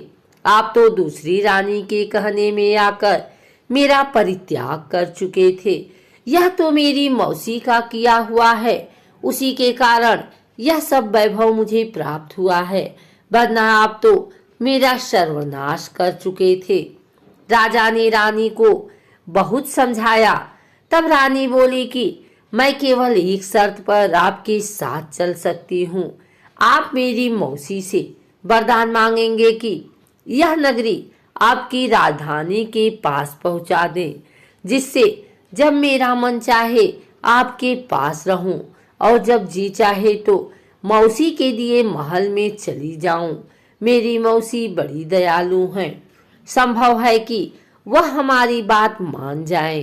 राजा ने दशा माता मौसी से प्रार्थना की कि मौसी ने राजा की बात मानकर दोनों शहरों को पास पास स्थापित कर दिया, मानो एक दूसरे के ही भाग हों। राजा ने दशा माता की कृपा का फल जानकर शहर में ढिढोरा पिटवाया कि उनकी प्रजा दशा माता का पूजा किया करे। भगवती दशा माता ने जिस प्रकार कुलक्ष्मी पर दया की, वैसे ही दया सब जने पर करना। आइए सुनते हैं दशा माता की छठवीं कथा। एक राजा था, उसकी रानी कोमलांगी थी। वह फूलों की सैया पर सोया करती थी। एक दिन फूलों के साथ कच्ची कली भी आ गई। कच्ची कली के कारण उसे रात को नींद नहीं आई। वह करवटें बदलती रही। राजा ने पूछा, प्रिय, आज क्या बात है जो तुम्हें नींद नहीं आ रही है? रानी ने बताया कि आज फूलों में एक कच्ची कली आ गई है। वह मेरे शरीर में चुभ रही है, इसी कारण मुझे नींद नहीं आ रही है। राजा ने शयन कक्ष में एक दीपक जल रहा था, जिस ज्योति के स्वरूप कहते थे। ज्योति स्वरूप रानी की बात सुनकर हंसा। राजा ने हाथ जोड़कर उससे हंसने का कारण पूछा। ज्योति स्वरूप ने बताया कि अभी तो रानी को कच्ची कली के कारण इतनी तकलीफ हो रही है। कल सवेरा होने पर जब रानी का सिर का बोझा ढोना पड़ेगा, तब इनकी क्या गत होगी। राजा ने पूछा कि क्या मेरे जीवित रहते ऐसा संभव है? तब दीपक ज्योति स्वरूप ने उत्तर दिया, हाँ संभव है, तुम्हारे जीते जी संभव है। ज्योति स्वरूप की बात सुनकर राजा के मन में सोचा कि देववाणी कभी असत्य नहीं होती, होनी को कौन टाल सकता है।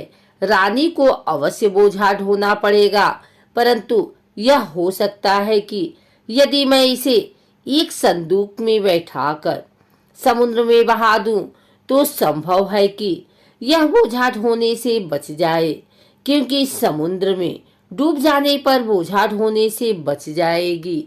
राजा ने उसी समय रानी से कहा, चलो मैं तुम्हारे मायके में छोड़ आऊं, कुछ दिन तुम वहीं पर रहना।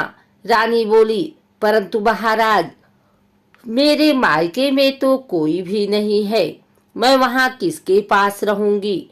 राजा ने कहा कि तुम्हारे गोत्र संबंधी वहां बहुत अच्छी दशा में हैं, मैं उन्हीं के पास तुम्हें भेज देता हूँ। रानी ने राजा की बात मान ली। रानी ने बहुमूल्य आभूषण और कीमती वस्त्र धारण किए। तब राजा ने रानी को संदूक में बिठाकर नदी में बहा दिया। वह नदी समुद्र में ऐसी जगह मिलती थी जहां पर राजा के बहनोई का राज्य था। समुद्र से मोती निकालने का ठेका राजा के बहनोई ने ले रखा था। वह संदूक बहता बहता जब राजा के बहनोई के इलाके में पहुंचा तो उसने मल्लाहों को आज्ञा देकर संदूक को समुद्र से बाहर निकलवा लिया। संदूक को उसने अपने महल के शयन कक्ष में भिजवा दिया और आदेश दिया कि मेरे पहुंचने तक इसे कोई नहीं खोले।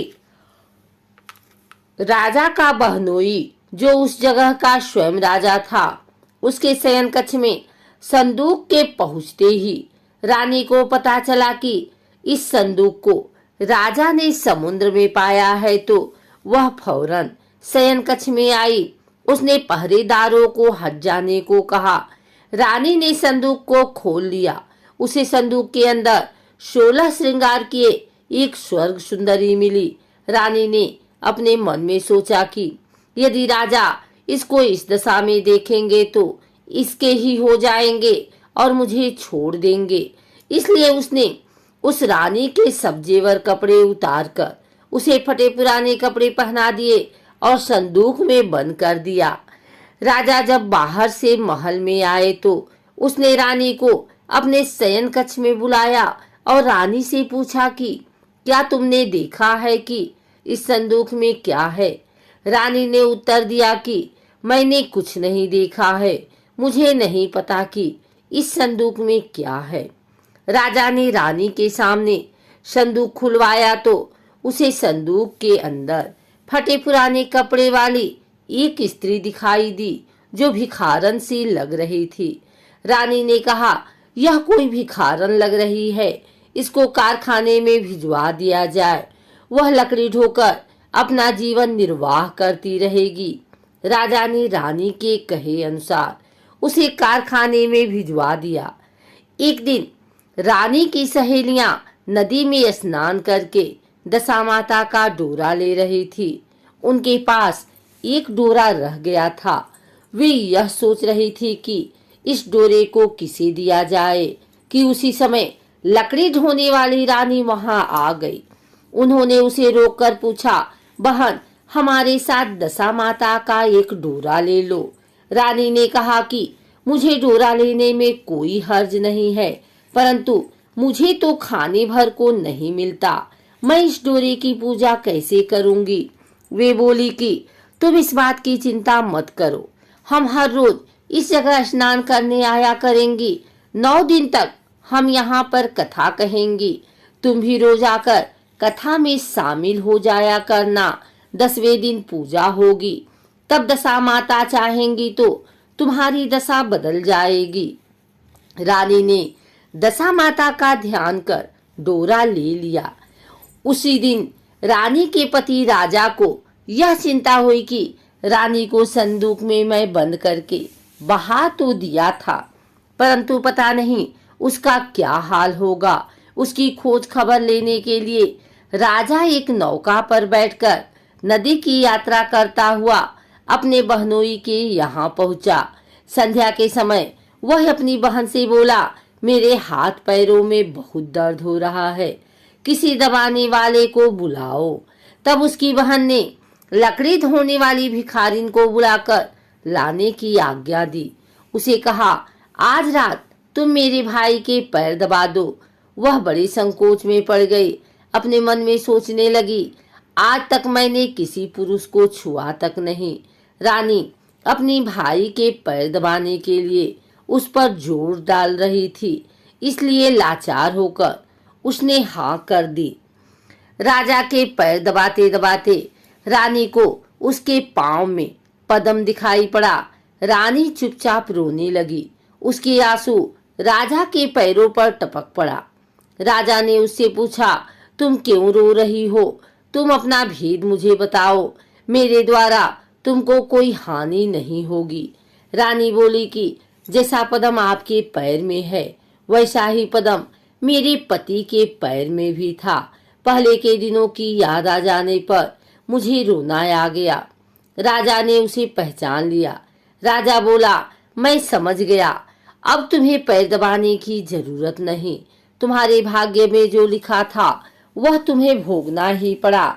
मैंने उसे टालने के लिए जो उपाय किया था उसका नतीजा उल्टा ही निकला।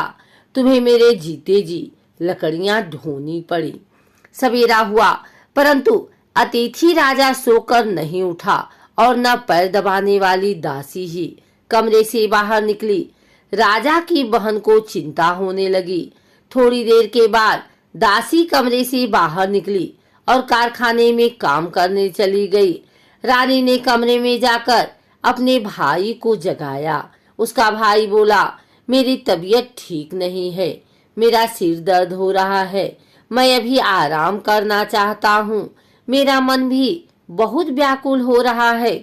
रानी ने पूछा कि आखिर बात क्या है, कुछ तो बताओ।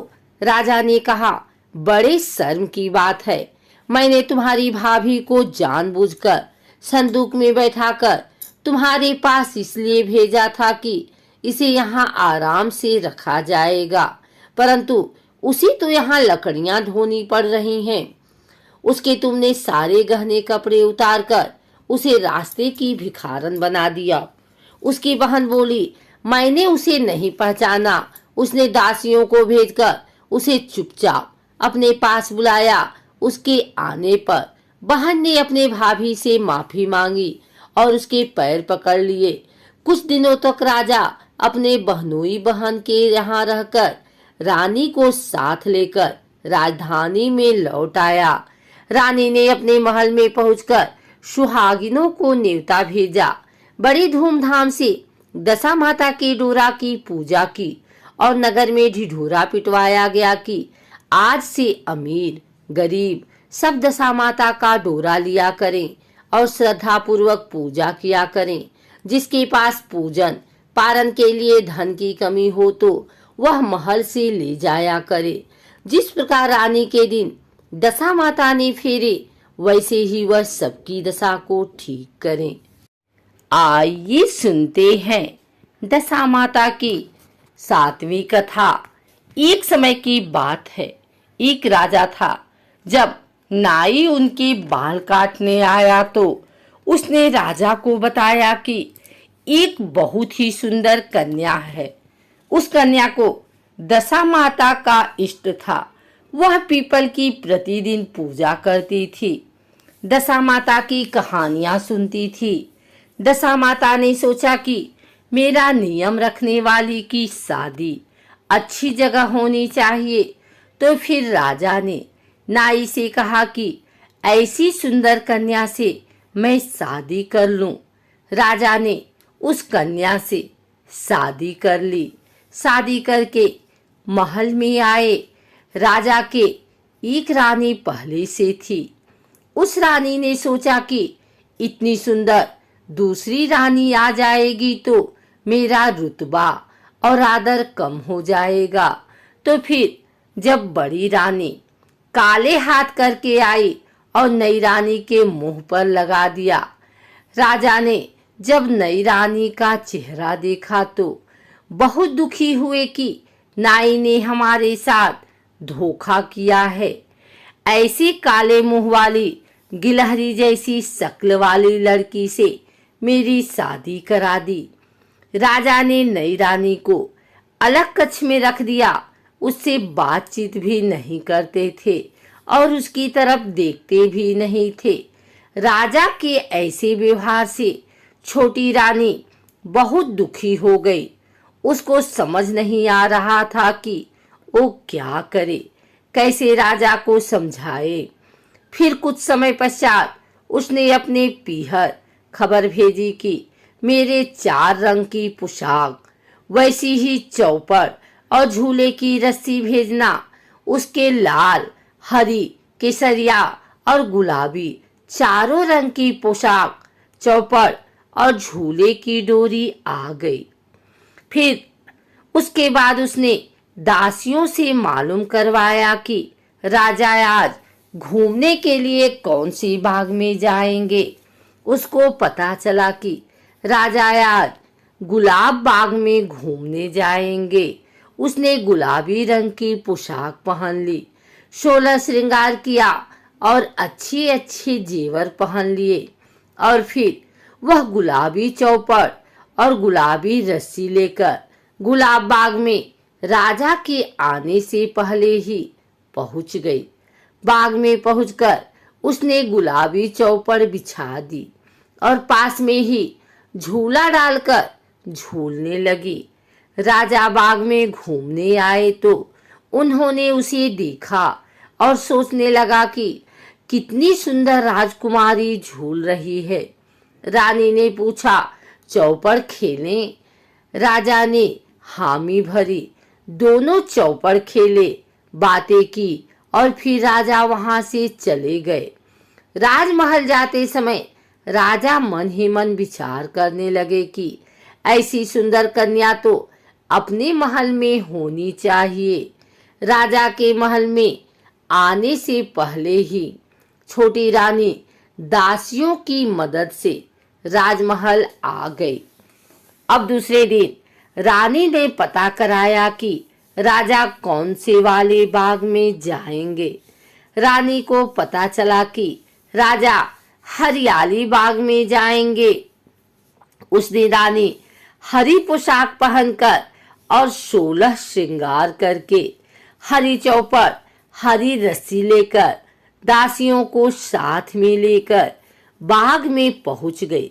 चौपड़ बिछाया, झूला लगवाया और झूलने लगी। राजा के आने पर दूसरे दिन भी वह पूछती है, चौपड़ खेलें? राजा कहते हैं, हाँ खेलते हैं। तीसरे दिन वह लाल बाग में गए, लाल पोशाक पहनी, लाल चौपड़ ली और लाल रस्सी लेकर गए। और फिर चौथे दिन केसरिया पोशाक पहनकर केसरिया चौपड़ और रस्सी लेकर केसरिया बाग में गए। राजा उस पर बहुत ही मोहित हो गए, पर राजकुमारी को तो मालूम था तो शर्माती नहीं थी। अगली रात रानी ने चारों पोशाकें, रस्सी और चौपड़ सब रानी के कक्ष के बाहर बरामदे में रख दिए और उंगली के चीरा लगाकर हाय हाय करने लगी। राजा को तो पहले से ही नींद नहीं आ रही थी और वह हाय हाय कर रही थी तो उन्हें तो बहुत ही गुस्सा आया और वो बोले कि आज इस काले मुंह वाली को तलवार से मार डालूं, इसका किस्सा ही खत्म कर देता हूँ। गुस्से में भरे हुए ही राजा उसके कक्ष की तरफ गए।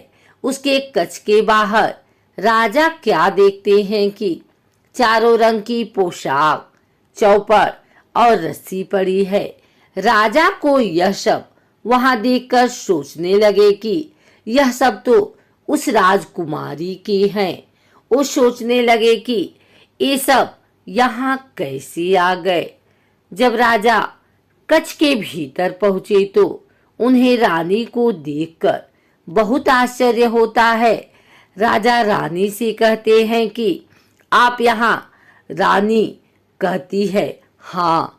फिर राजा कहते हैं कि रानी आपने हमें धोखा दिया। रानी कहती हैं, मैंने आपको धोखा नहीं दिया, आपने मुझे धोखा दिया। राजा कहते हैं कि तुम्हारे चेहरे पर तो गिलहरी की तरह काली लकीरें थी। रानी कहती है कि वो तो आपकी बड़ी रानी ने मुझे प्यार करते समय लगा दी थी। उसको लगा होगा कि मेरे आने से आप उसको कमानित कर देंगे। छोटी रानी फिर बोली कि मेरे तो दशा माता का इष्ट है, जो दशा माता ने मेरी लाज रखी, वरना मुझे तो मरना पड़ता। राजा कहते हैं, रानी आप पूरी बात पहले ही बता देती तो आपको और हमको इतना दुख नहीं देखना पड़ता। उसके बाद राजा ने बड़ी रानी को कमानेती कर दिया और छोटी रानी के साथ सुखपूर्वक रहने लगे। हम भी दशा माता जी से यही प्रार्थना करते हैं कि हे दशा माता, जैसा दुख छोटी रानी ने झेला वैसा दुख किसी को झेलना न पड़े, और जैसी कृपा आपने छोटी रानी पर की वैसी कृपा आप हम सब पर भी करना, और जैसी लाज आपने छोटी रानी की रखी वैसी लाज हम सब की भी रखना। जय माता दी। आइए सुनते हैं दशा माता की 8वीं कथा। पुराने समय की बात है कि एक घर में एक जेठानी देवरानी थी। वे दोनों निसंतान थी। वे मेहनत करके पेट पालती थी। दोनों व्रत पूजन कुछ भी नहीं करती थी। एक दिन दोनों प्रातःकाल गांव में आग लेने गई। उस दिन गांव में दशा माता का पूजन था, इसलिए उन्हें किसी के यहाँ से भी आग नहीं मिली। आग न मिलने पर जेठानी देवरानी से बोली, आज हम दोनों का भी व्रत रहेगा। शाम को आग मिलने पर ही रसोई बनाकर भोजन करेंगी। शाम हो जाने पर जेठानी अपनी पड़ोसन के यहाँ से आग लेने गई। पड़ोसन ने उसे आदर पूर्वक बैठाया। जेठानी ने पड़ोसन से पूछा, दशा माता का पूजन करने से क्या होता है? पड़ोसन ने बताया कि जिस बात की इच्छा करके डोरा लिया जाता है वह इच्छा पूर्ण हो जाती है। जेठानी यह सुनकर पड़ोसन से बोली, अगली बार जब डोरा लेना हो तो मुझे भी बताना, मैं भी डोरा लूंगी। जेठानी जैसे ही आग लेकर घर से बाहर आई तो उसे गायें चरकर आती दिखाई दी। ग्वाला पीछे आ रहा था। उसके कंधे पर एक बछड़ा था और एक गाय बछड़े को चाटते हुए चल रही थी। पड़ोसन ने ग्वाले से पूछा, तुम्हारी गाय के पहली बार प्रसव हुआ है क्या? ग्वाले ने बताया कि हाँ। पड़ोसन ने फिर पूछा, गाय ने बछड़ा दिया है या बछिया? ग्वाला बोला, बछड़ा है। यह जानकर जेठानी से पड़ोसन ने कहा कि घर जाकर दशा माता का डोरा ले लो। 9 दिन तक व्रत रखकर कथा सुनना तथा 10वें दिन सिर सहित स्नान करके पूजन करना। दशा माता चाहेंगी तो 10 दिन के भीतर ही तुम्हारी मनोकामना पूर्ण हो जाएगी। जेठानी ने घर जाकर सारी बातें देवरानी को बताई। दोनों ने दशा माता से मनौती मांगी कि यदि हम दोनों की संतान होगी तो हम सुहागिनों को न्योता देंगे। दोनों ने दशा माता का डोरा लिया। दशा माता की कृपा से डोरे की पूजा से पहले ही दोनों देवरानी जेठानी गर्भवती हो गई। 9 महीने 9 दिन के बाद दोनों ने 2 लड़कों को जन्म दिया। बालकों के नामकरण संस्कार के बाद देवरानी ने जेठानी से कहा, हमने जो सुहागिनों को न्योतने की मनौती मांगी थी उसे अब पूरा करना चाहिए। जेठानी ने कहा कि अभी ऐसी क्या जल्दी है, जब लड़कों का अन्नप्राशन संस्कार होगा तब सुहागिनों को न्योता देंगे। जब लड़कों का अन्नप्राशन संस्कार हुआ तब देवरानी ने जेठानी से सुहागिनों को न्योतने की बात कही, परंतु जेठानी ने बात को टाल दिया और कहा कि लड़कों के मुंडन संस्कार पर सुहागिनों को न्योता देंगे। होते होते कुछ समय बाद लड़कों का मुंडन संस्कार भी हो गया। देवरानी ने जेठानी को सुहागिनों को न्योतने की बात कही। जेठानी बोली, लड़कों की सगाई के समय ही सुहागिनें न्योती जाएंगी। लड़के बड़े हो गए, उनकी सगाई भी हो गई, परंतु जेठानी ने अब की बार भी सुहागिन नहीं न्योती। जेठानी बोली, जिस दिन लड़कों के फेरे होंगे उसी दिन सुहागिनों को न्योता देंगे।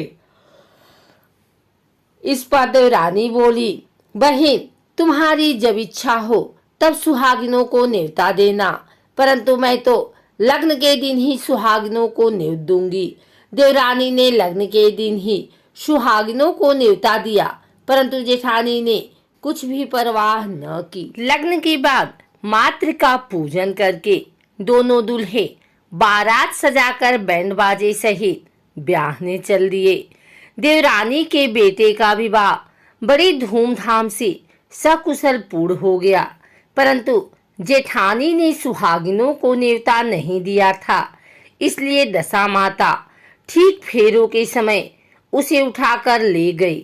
दूल्हे के सहसा गायब हो जाने के कारण वर कन्या दोनों में ही हाहाकार मच गया। उसकी बारात खाली हाथ घर लौटकर आई, परंतु लड़की की माता बड़े संकट में पड़ गई। इस अनब्याही लड़की से कौन विवाह करेगा?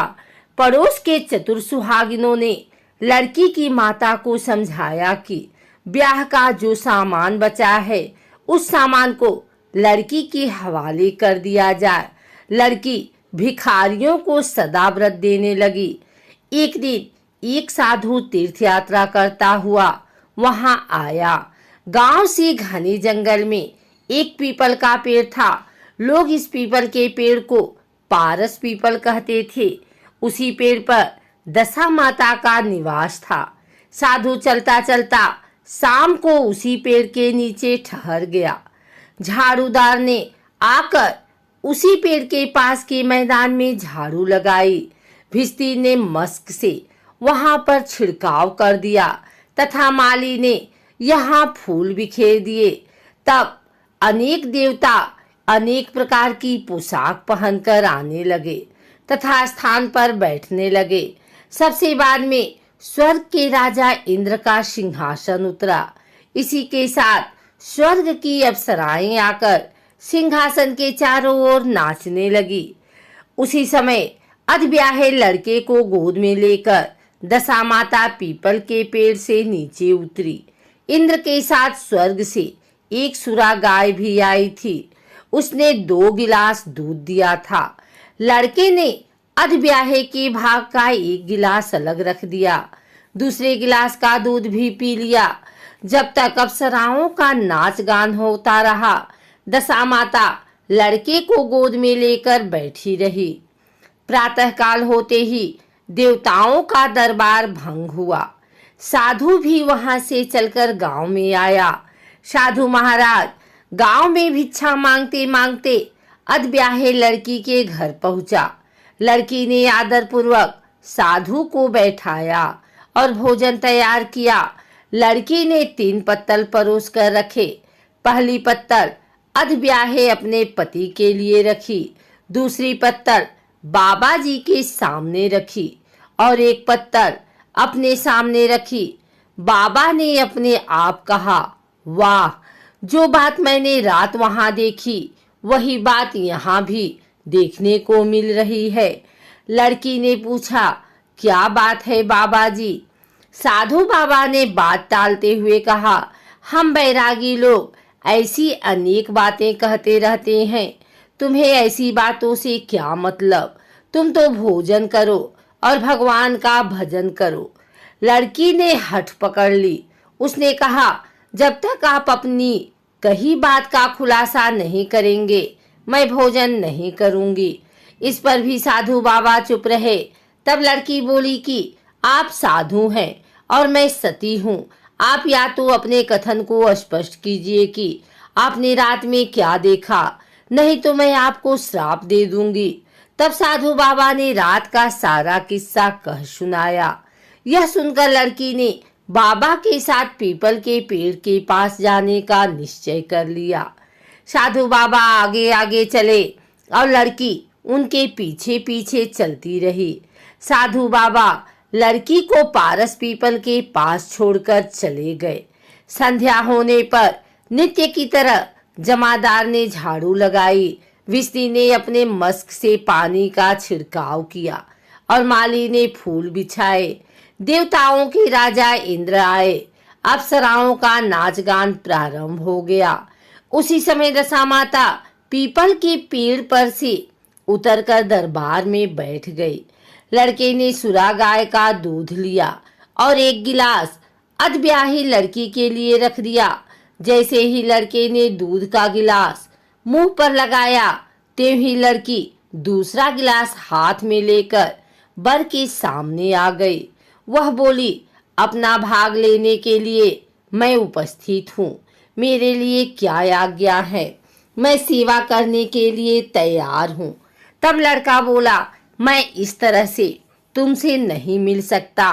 मैं दशा माता की सेवा में रहता हूँ। मुझे अभी दरबार में जाकर दशा माता की गोद में बैठना होगा। यदि तुम्हें मुझसे प्यार है तो दशा माता को प्रसन्न करके उनसे मुझे अपने लिए मांग सकती हो, तब मैं तुम्हारा हो सकता हूँ। लड़का दूध पीकर दशा माता की गोद में जाकर बैठा। लड़की अप्सराओं के साथ नाच गाने लगी। जब सवेरा हुआ तो दशा माता ने इस नई लड़की को बुलाकर पूछा, तुम कौन हो? तुम्हारे नाचने से मैं बहुत प्रसन्न हुई।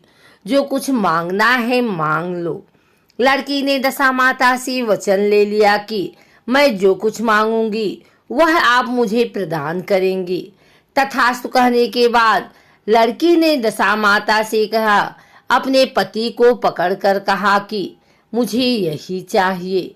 दशा माता ने कहा, तूने मांगा तो बहुत, परंतु मैं वचन दे चुकी हूँ, इसी कारण मैं तेरे पति को तुझे वापस देती हूँ। राजा इंद्र ने पूछा कि भगवती, यह सब क्या राज है? मैं इस राज को जानना चाहता हूँ।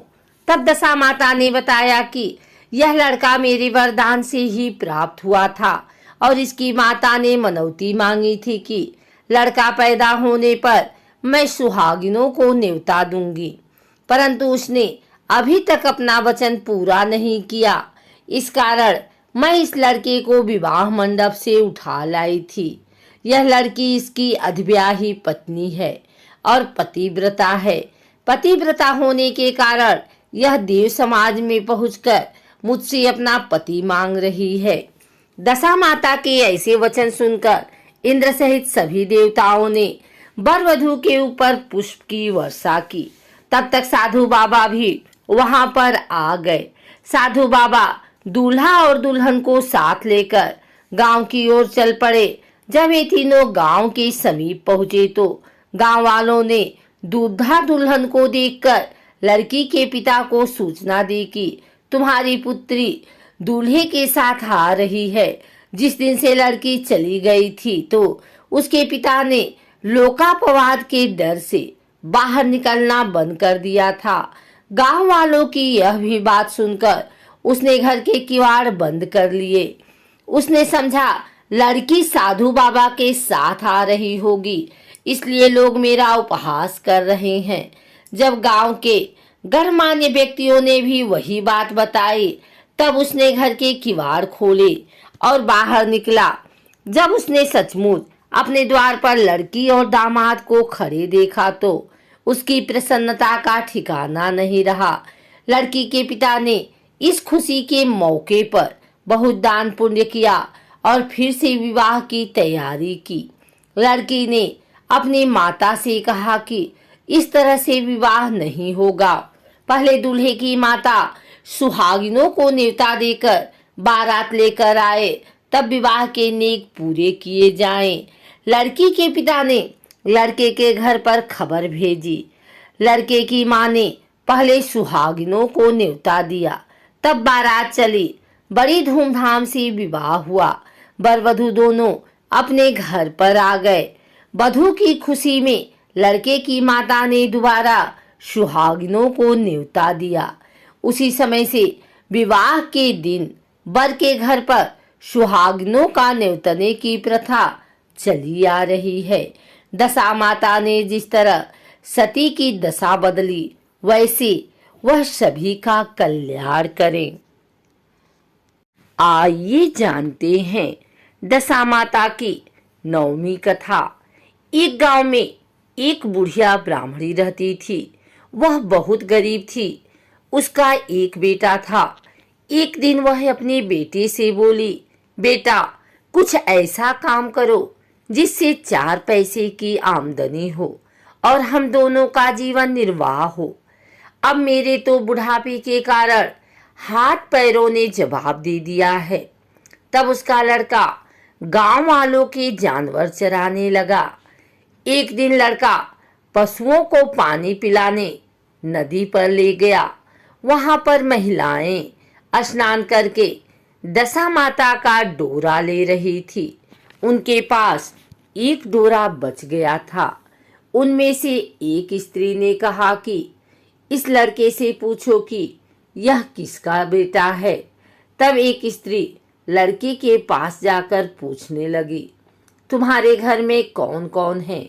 लड़के ने बताया कि केवल मेरी बूढ़ी माँ है। स्त्रियों ने लड़के को एक डोरा देते हुए कहा कि तुम इसे ले जाकर अपनी माता को दे दो और कहना कि इसका पूजन और व्रत करें। हम तुम्हें सीधा और पूजा की सामग्री भी बता देते हैं। इसे भी अपने माता को बता देना। लड़के ने उनसे डोरा ले लिया। फिर सब स्त्रियों ने उसे सीधा भी दिया। लड़का उस सामान को लेकर घर आया। उसने दरवाजे से ही माँ को पुकार कर कहा, गठरी को उतार लो, मैं बोझ से दबा जा रहा हूँ। उसकी माँ बहुत प्रसन्न हुई। माँ ने बेटे से पूछा, यह सब कहाँ से लाए हो? लड़के ने माँ को सब समाचार सुनाकर दशा माता का डोरा भी दे दिया। बुढ़िया ने डोरे को लेकर माथे से लगाया और उसी दिन से व्रत करने लगी। 9 दिन तक कथा कहानी कहती रही। 10वें दिन उसने डोरे की पूजन की। वह देहरी के बाहर गोबर से लीप रही थी कि उसी समय एक बहुत ही गरीब बुढ़िया आकर बोली कि क्या कर रही हो बहन? उसने जवाब दिया कि आज मेरे घर पर दशा माता का पूजन है, इसलिए लीप रही हूँ। उस बुढ़िया रूपी दशा माता ने मुझे बहुत प्यास लगी है बोली, थोड़ा सा पानी पिला दे। इस पर लड़के की माता बोली, मैं तो इस मिट्टी के बर्तन से पानी पीती हूँ, मेरे यहाँ लोटा लुटिया कुछ भी नहीं है, तुमको पानी किस में पिलाऊं? एक कटोरी ही मेरे घर में है, पता नहीं वह कहाँ पड़ी होगी। जरा तुम ठहरो, मैं कटोरी लेकर आती हूँ, तब तुमको पानी पिलाऊंगी। बुढ़िया हाथ धोकर अंदर कटोरी लेने गई। इसी बीच दशा माता, जिन्होंने बुढ़िया का रूप धारण कर रखा था, उसके मटके रखने की जगह पर एक सोने का घड़ा रखकर अंतर ध्यान हो गई। उस जगह पर एक सोने का घड़ा रखकर जब वो अंतर ध्यान हो गई तो बुढ़िया कटोरी लेकर मटके के पास आई। वहां सोने का घड़ा देखकर घबराई। वह मन में सोचने लगी कि मुझ पर बुढ़ापे में चोरी का नाम लगेगा, मैं चोर कहलाऊंगी।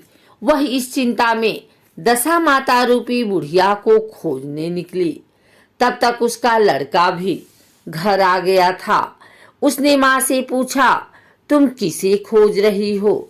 उसने बताया, अभी क्षीण अवस्था वाली बुढ़िया आई थी और यहाँ सोने का घड़ा रखकर न जाने कहाँ चली गई। लड़के ने बताया, वह ही तो दशा माता थी, उन्होंने तुमको यहाँ घड़ा दिया है। दोबारा फिर कभी वह आए तो उनके स्वागत में कोई कमी नहीं रखना और उनकी आज्ञा का पालन करना। जब तुम नदी पर नहाने जाओ तो तुम्हें नदी घाट पर जो भी चीज मिले उसको दशा माता का दिया हुआ प्रसाद समझकर ले लेना। किसी से यह पूछताछ मत करना कि यह चीज किसकी है, यह कहाँ से आई है। बुढ़िया नदी में नहाकर बाहर निकली तो उसे सोने का घड़ा भरा दिखाई दिया और उसके पास ही अच्छे वस्त्र रखे थे। बुढ़िया ने कपड़ों को पहन लिया और घड़े को हाथ में लेकर चलने की तैयारी की। चारकहार एक डोली लेकर उसके पास आए। कहारों ने उसे डोली में बैठने को कहा। बुढ़िया जब घर पहुंची तो उसने देखा कि वहां तो एक आलीशान महल खड़ा था। बुढ़िया महल के अंदर चली गई। वहां उसने श्रद्धा पूर्वक और भक्ति भाव से दशा माता के डोरे का पूजन किया और हाथ जोड़कर वरदान मांगा कि जिस प्रकार तुमने मुझे संपत्ति दी है उसी प्रकार मेरे घर में एक सुशील बहू और आ जाए, तभी यह सब शोभा देगा। कुछ दिनों बाद लड़के का विवाह हो गया और बहुत ही सुंदर बहू सुशील बुढ़िया के घर आ गई। बुढ़िया ने दोबारा दशा माता से वर मांगा कि जैसे मेरे बहू बेटे सुशील और सज्जन हैं, उसी प्रकार के मैं पौत्र पाऊं।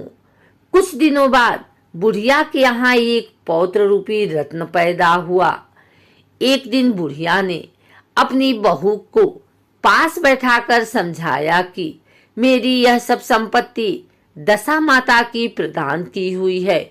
उन्हीं की कृपा से तुम इस घर में आई हो। मेरे नहीं रहने के बाद यदि कोई मैले कुचैले कपड़े धारण किए बुढ़िया तुम्हारे घर पर आए तो उसे आंचल के छोर से पोंछ डालना, घिन मत करना, उससे प्रार्थना करना, यह सब आपका ही दिया हुआ है। तो जब भी दशा माता का डोरा लेना हो तब उसको तुम भी अवश्य लेना और श्रद्धा पूर्वक उसका पूजन करना। जब भी तुम्हारे ऊपर संकट के बादल घिर आए तो सुहागिनों को न्योता देना। दशा माता की कृपा से तुम्हारी सब इच्छाएं पूरी होंगी। कुछ दिनों के बाद बुढ़िया का स्वर्गवास हो गया। दशा माता ने सोचा कि बुढ़िया के घर चलकर देखना चाहिए कि उसकी बहू सास के वचनों का पालन करती है या नहीं। एक दिन दशा माता ने वृद्धा भिखारिन का वेश धरकर उसके घर गई। उसे देखते ही बहू खड़ी हो गई, उसके पांव छुए और बालक को उनकी गोद में डाल दिया। उनकी श्रद्धा भक्ति से दशा माता बहुत प्रसन्न हुई।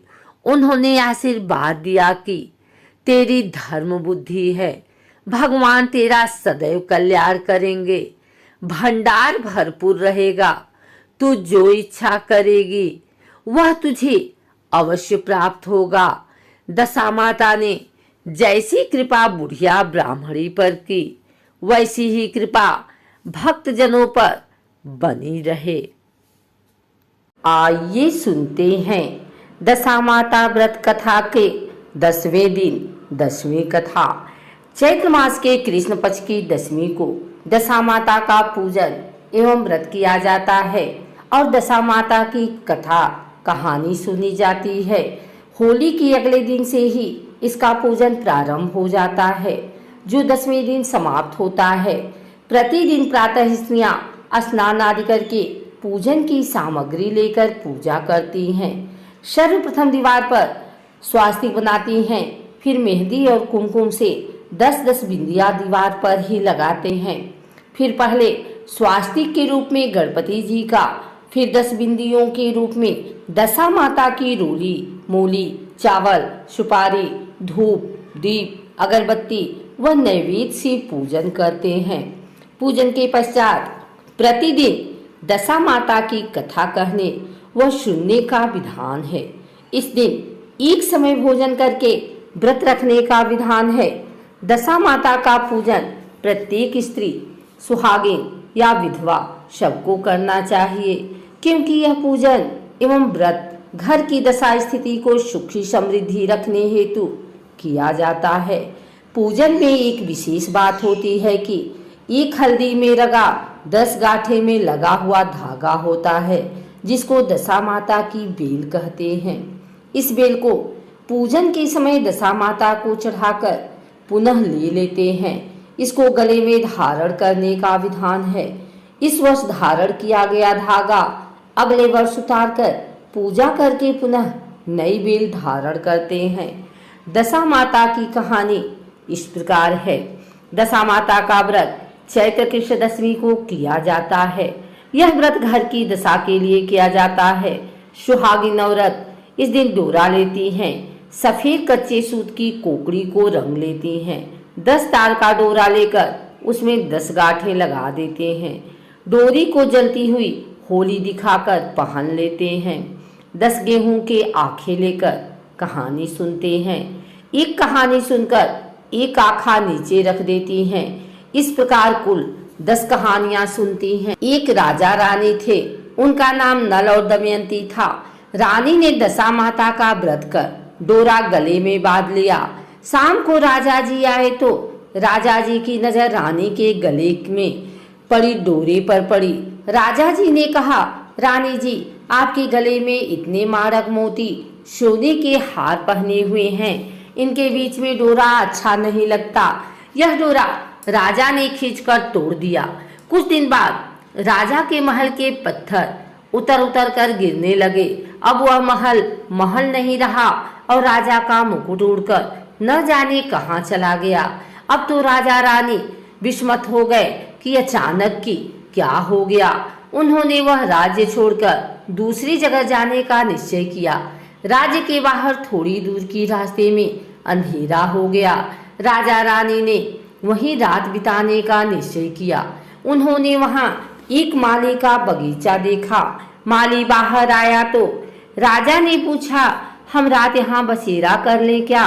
माली ने कहा, हाँ कर लो। जब राजा रानी वहां रात रुके, सुबह उठने पर देखा बगीचा तो हरा भरा था, एकदम से बंजर कैसे हो गया। वहां घास का तो नामो निशान नहीं था। जब किसान उठा और उसने भी यह हाल देखा तो राजा रानी को बहुत बुरा भला कहा और वहां से निकाल दिया। राजा रानी आगे गए तो वहां एक तेलन का घर देखा तो तेलन से दोपहर रुकने का आश्रय मांगा। तेलन ने भी उसे आश्रय दिया। तेलन के तेल को कोटिए और डिब्बे तेल से भरे हुए थे। जब राजा रानी वहां से चले गए तो देखा तेल के डिब्बे और कोटी अपने आप खाली हो गए। तब तेलन ने कहा, क्या मालूम कैसे नरभागों को मैंने आश्रय दिया, जो मेरे तो नुकसान ही नुकसान हो गया। वहां से राजा रानी गालियां खाते हुए आगे बढ़े। थोड़ी देर बाद राजा की बहन का गांव आया। राजा ने किसी से कहलवाया कि उसके भाई भौजाई आए हैं और तालाब के किनारे रुके हुए हैं। बहन ने यह समाचार सुना तो भाई भौजाई के लिए 2-4 ठंडी रोटी ऊपर से 2 प्याज डालकर नौकर के साथ भिजवा दिए और वापस समाचार कहलवाया कि अभी मेरे को समय नहीं है और यह कलेवा कर लें। भाई भौजाई ने आपस में कहा, बहन का कोई कसूर नहीं, सब अपनी दशा का चक्कर है, अपनी दशा खराब है इसलिए सभी बैरी हो गए हैं। और दोनों ने रोटी और प्याज वहां पर खड्डा खोद कर गाड़ दिया। थोड़े और आगे गए तो राजा का दोस्त मिल गया और कहा कि मेरे घर चलो, और घर ले जाकर उनकी खूब खातिरदारी करी, चाय पानी पिलाया। और भाई दोस्त की घर की एक दीवार पर खूंटी पर एक हार लटका हुआ था, वहीं पर एक मोर बैठा हुआ था। उसने वह हार निगल लिया। राजा रानी वहां से रवाना हो गए। दोस्त की पत्नी ने देखा कि जो हार खूंटी पर टिका हुआ था वह वहां पर नहीं है। दोस्त की पत्नी ने कहा कि जिन्हें आपने घर पर बुलाया था उन्होंने मेरा हार चुरा लिया है। पति ने कहा कि मेरा दोस्त चोर नहीं है, गरीबी के कारण ले गया होगा। राजा रानी ने सोचा कि अब हम दोनों को एक ही जगह पर जाकर रहना चाहिए, जहां हमें कोई न जानते हो और कोई न रहे। राजा रानी एक जंगल में चले गए। वहां पर राजा दिन में लकड़ियां की भारी भेजकर पैसों से आटा नमक मिर्ची आदि लाकर अपना गुजारा करते। एक दिन रानी ने राजा से कहा कि मैं दशा माता का व्रत करूंगी, मुझे कच्चा सूत का डोरा और कोकड़ी लाकर देना। दूसरे दिन राजा ने ज्यादा लकड़ियां इकट्ठी की और रानी के लिए कच्चा सूत और डोरी की गट्ठी भी ले आए। रानी ने कहा कि मुझे यह डोरा बनाना है और होली की झाल देखनी है, उसके बाद पूजा करनी है और कथा सुननी है। दूसरे दिन राजा पूजा पाठ की सामग्री ले आया और खुद पूजा की और कथा सुनी। और होली को देखने के लिए वह गांव से थोड़ी दूर आ गया जहां कुछ लोग रहते थे। वहां पर कुछ औरतें पूजा कथा कर रही थी। रानी ने कहा कि मुझे भी पूजा कथा करनी है और मेरा यह डोरा सफेद है, इसे रंगना भी है। औरतों ने कहा कि यहाँ पर बहुत रंग पड़ा है। और रानी ने दशा माता के डोरे को 10 तार का किया और 10 गांठ लगाई और रंग से रंगा और होली की जाल दिखाकर अपने गले में पहन लिया। डोरे को गले में पहनते ही राजा की लकड़ियां चंदन की हो गई, जो बहुत महंगी बिकी। लकड़ियों का पैसा लेकर खुशी खुशी घर आए। रानी भी पीपल की पूजा कथा करके दशा माता की कहानी सुन के घर के लिए रवाना हो गई। वहां दशा माता के समय 10 कहानियां सुनी। 10 गेहूं की आंखें लेकर कहानियां सुनी और एक एक कहानी सुनते हुए एक एक आँख नीचे रखती गई। उनमें शिव पार्वती जी की लोबिया, तोभिया की, गजानन जी की, आरी बारी, कान कवारी और भी छोटी मोटी मिलाकर 10 कहानी सुनी। घर आई तो राजा ने कहा कि मैं आज बहुत सारा पूजा पाठ का सामान लेकर आया हूँ, तू खूब आनंद से पूजा करना। हमारी सारी लकड़ी चंदन की हो गई जो खूब महंगी बिकी है। रानी ने राजा से कहा कि आज दशा माता का व्रत करके डोरा पहना है, अब हमारे आनंद ही आनंद हो जाएगा। राजा ने कहा कि अब हमारे राज्य में वापस चलते हैं।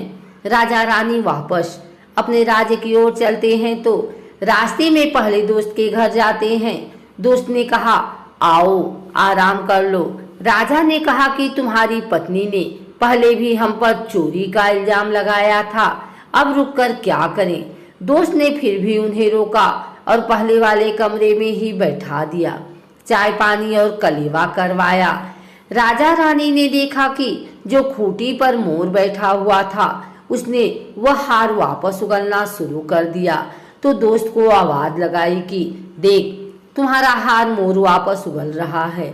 दोस्त ने देखा तो उसे विश्वास हो गया कि मेरा दोस्त की दशा खराब होने की वजह से उन्हें ऐसा दिन देखना पड़ा।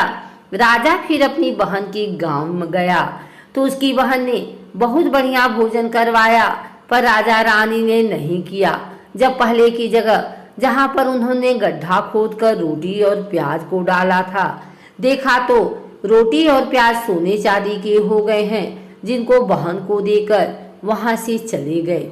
और तेलन के घर पहुंचे तो तेलन ने उनके रुकने पर मना कर दिया और कहा कि पहले भी कौन अभागे आए थे जिनकी वजह से मेरे तेल के डिब्बे और कोठियां खाली हो गई। राजा रानी ने कहा कि वह हम ही थे, हमारी दशा खराब चल रही थी जिसकी वजह से यह दिन देखने पड़े और तेलन के घर रुक गए। तो तेलन ने देखा कि उसके सारे डिब्बे और कोठियां वापस से तेल से भर गई हैं। आगे आकर उन्होंने माली के बाग में विश्राम किया तो वापस खेत व बाग बगीचा हरा भरा हो गया। प्रजा को पता चला कि राजा रानी आ रहे हैं तो प्रजा बहुत खुश हो गई। राज्य में जाते ही महल दशा माता का डोरा वापस पहना तो खड़ा हो गया और राजा रानी ने दशा माता की जय जयकार की। हे दशा माता, जैसे राजा रानी को टूटा वैसे दशा माता की कथा कहने वाले को, दशा माता की कथा सुनने वाले को, हुंकारे भरने वाले को, सभी को टूटना।